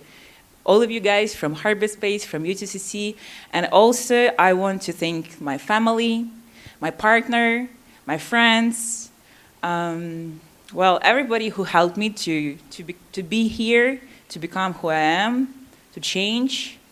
And I think that this is not the end. This is not the end. We're not saying goodbye to each other, for sure. We're going to continue being friends. We're going to continue to collaborate, to help each other, because this is what we do at Harbour.Space and UTCC. Thank you.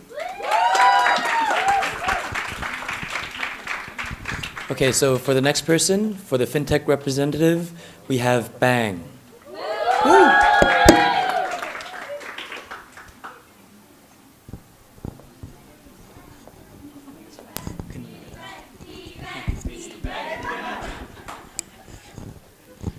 Well, because on the last one, it's going to be the shortest one.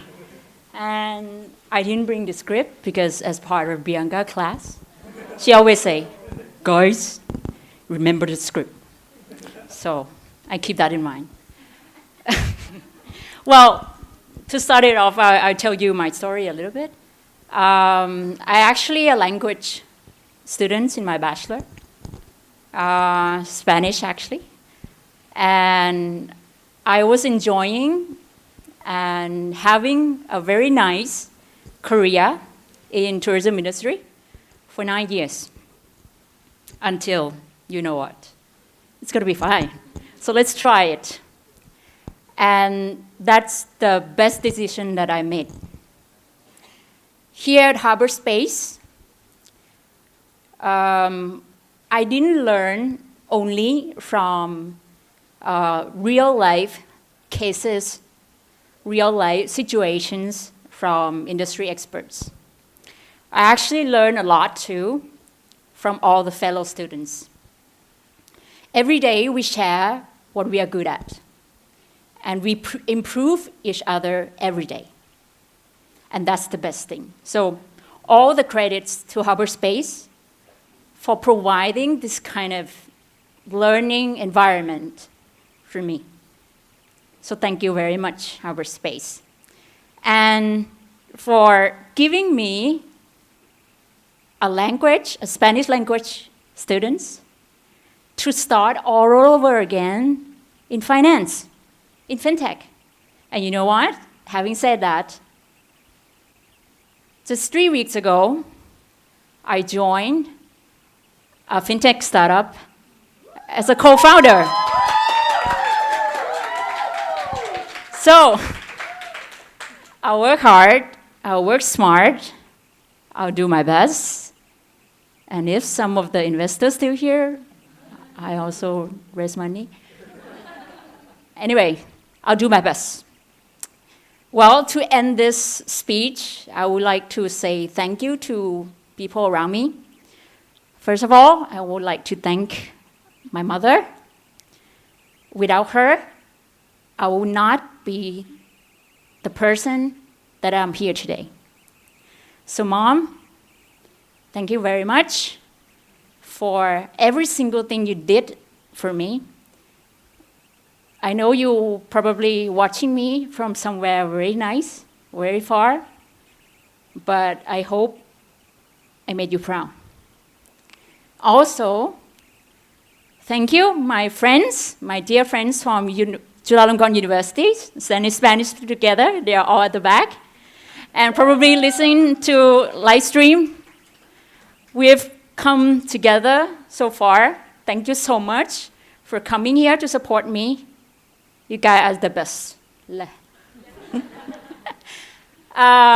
Also, thank you, fellow students at Harbour.Space at UTCC.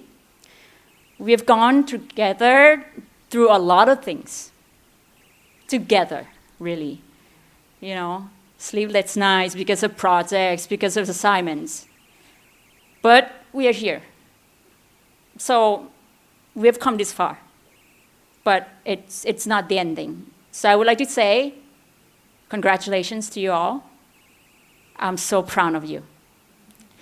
And last but not least, thank you, Harbour.Space, for giving me this unforgettable experience and opportunity that will stay with me forever. Thank you so much. ขอบคุณค่ะ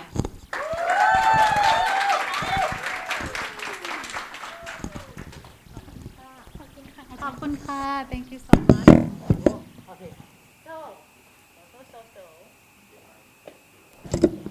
Okay. I know you're so ready to get out to the world and out of the sandbox. Go explore and change the world. I have one last person. His name is Amarit Jaranpan. He has been struggle and he has been doing startups. He have just 5-10 minutes just to give you last seeds of thought. How did he survive throughout these things? He's now a VC. He's now a founder. He's doing a VC and also work for a global impact investments. And I have him with me now, Kun Amarit. Just hello, สวัสดีค่ะ So lastly, yes, I wanted you to, last before they go off to the world. Just share some thoughts for you, tips for them to survive finally. Thank you. ขอบคุณค่ะ Sure. So, hi, my name is Aim. I'm Richard Ranpan. I'm going to give you just really 3 nuggets of wisdom in my 10 years of building a startup. Started Thailand's first co-working space, Manapart Papa, a tech media and conference company, TechSauce. I've recently exited, but through those experiences, I have learned one secret of success, which is really to perpetually fail forward and fail with grace. I actually graduated late from high school and college. I actually was somebody who didn't know what they wanted to do in life. Went through a volunteer camp, discovered that I really love to help people, and I tried to figure out how to do that and try to build businesses that change the world. I Googled the word social enterprise once I came down from the hill tribes and realized that there was nothing going on except one nonprofit that was working to do a lot of good work around social incubation. Just like the programs that you're in today, there's a lot of us that wanted to see the next generation succeed and support entrepreneurs. And we failed. Actually, I failed. I actually could not help 99% of the founders succeed. And one of the things I realized was that I wasn't ready as an entrepreneur to help other entrepreneurs. I didn't know how to do a press release. I didn't know how to host an event. I didn't know how to incorporate a company. I didn't know how to hire and manage people. But through being around entrepreneurs, I get to have a front row seat and learning the highs and lows. So I felt that one of the missing pieces was to bring everybody together, everybody that had experience in coding and design. And how can we learn from each other, help one another, and grow? And through that failure at the nonprofit, I ended up starting the co-working space and built it to a great place. It was thriving, had many locations, that conference of 20,000 people when that's about to come up. But then COVID happened. Our spaces were virtually empty. We didn't have a show for 3 years. And I was pretty much back at zero. No businesses, no income, no clarity of what I want to do in my life. And every so often, every 7 to 10 years, there'll be a chance like this that Harbour.Space to say, I know my career is on down to this trajectory, but it's not prescribed in stone. I studied accounting. I never practiced, although it's quite valuable to me in business. But we're not defined by the degrees of what society tells us, or because we went to this company, so we should stick to it through and through. This is a generation of people having multiple careers, people trying out different things, and it's the most exciting time to reinvent yourself. So every so often as I fail, I figure out my next step. But one of the grounding thread of my existence, the key to my success has actually been community. The folks that are in this program, people that you've learned from, hang out with, the mentors and coaches that you talk to, are going to be instrumental in your career, whether it's now or in 10 years. And I think that's sticking to this tribe and growing and being genuine about giving first. The secret to how, I've been able to continue to reinvent myself, because, there was always these people who 10 years ago were nobody. And they became successful CEOs. They run big funds. They're now very, large in government and corporate. And then they remember it was AIM who helped them when they were nobody. It was me who looked at their pitch deck, supported them with their first check, helped them get through co-founder crisis. And now we want to share some of that knowledge and that love. And all of my mentees, I have to say, have actually become more successful and surpassed me. But we're actually always coaching and mentoring one another.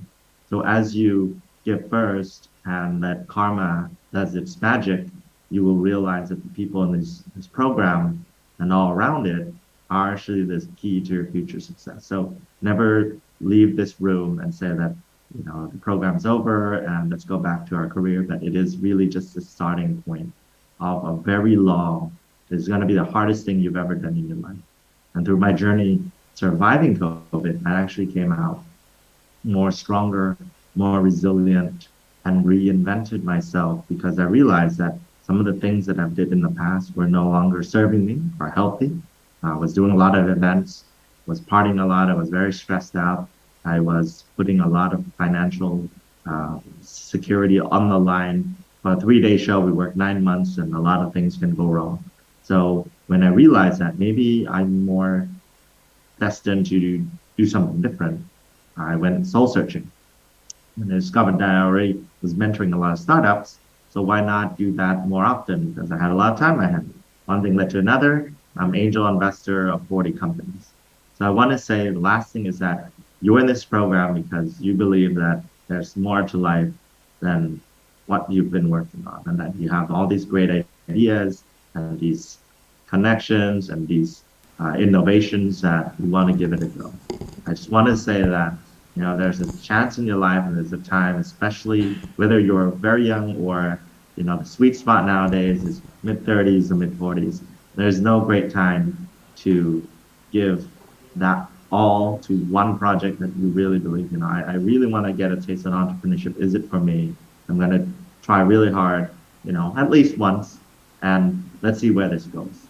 Success or failure doesn't matter, but what you will realize is that you can be anything if you believe that you can change. And I think when I told myself in the past as a startup supporter that I'm never rich enough, I'm never good enough to invest in these great companies. And I never did. I never invested in Bitcoin and I missed that boat. Never invested in many unicorns that came out of my co-working space. But through COVID, I decided, you know what?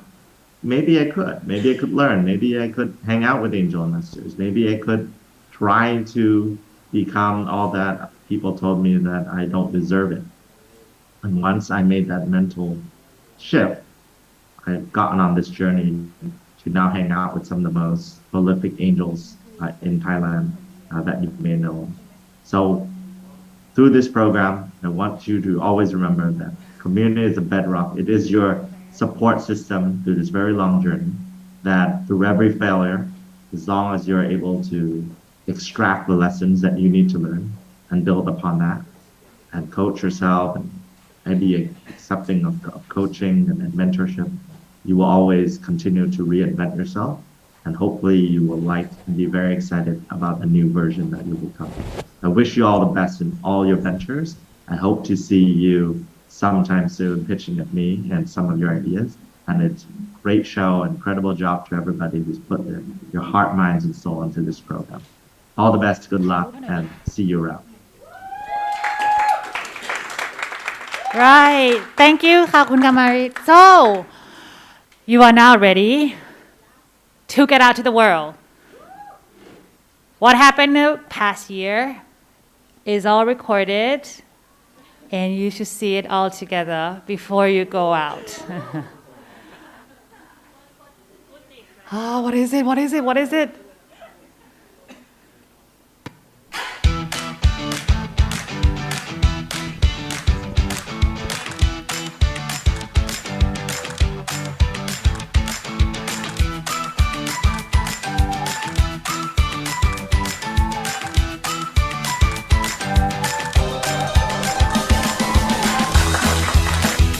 Okay?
ดว่ามีใครทำพาไปไกล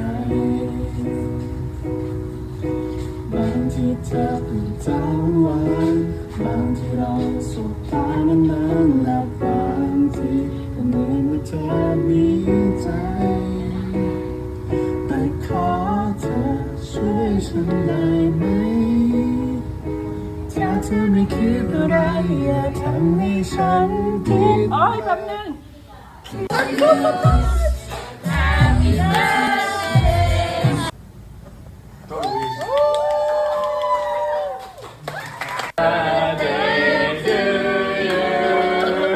Happy birthday to you. Officially 18 now. Yay! The first one. Hi. Hello. Hi, people. Happy birthday to you. Happy birthday to you. Happy birthday. Happy birthday. Happy birthday to you.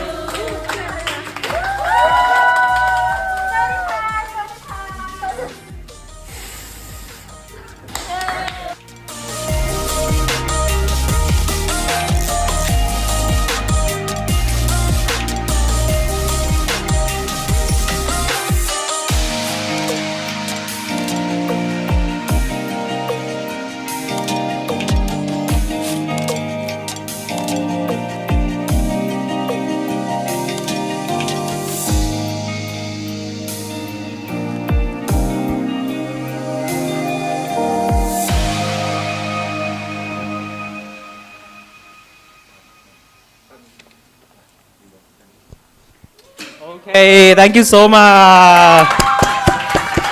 Finally, I'm on stage. I've been hiding in this room for like the whole day. So finally, they asked me to come up on stage. So I'm like, okay, I have to express the things. Okay. This. Thank you so much. Thank you so much. Thank you so much. Like, before we go to our after party, our fun time, I would like to say something. Like, for me, I actually start Harbour.Space with you guys as well. It's been 1 year already, and I would like to say that it is one of the best time in my life, working and living my life with you guys in Phuket and here in Bangkok. So thank you so much. I appreciate every moment being with you guys. Okay. Chris brought a suit and he never got a chance to wear it, so. Yeah. There you go. Okay. Shall I sing? God bless Harbour.Space, school that we love. Stay beside her and guide her through the night with the light from above. This school is our school. This school is your school. This school was built for you and me. Okay, thank you so much. Thank you so much. Well done, you did it. Alright. Okay, so Jay wants to take a photo of all of you putting up the scarf like this. Is that okay? Yeah? I think she want a motion photo rather than a just photo. So take up your scarf, put it up, and then I guess music ได้เลยนะ we can shake it. Alright, so we can put on TikTok, I guess. Yay!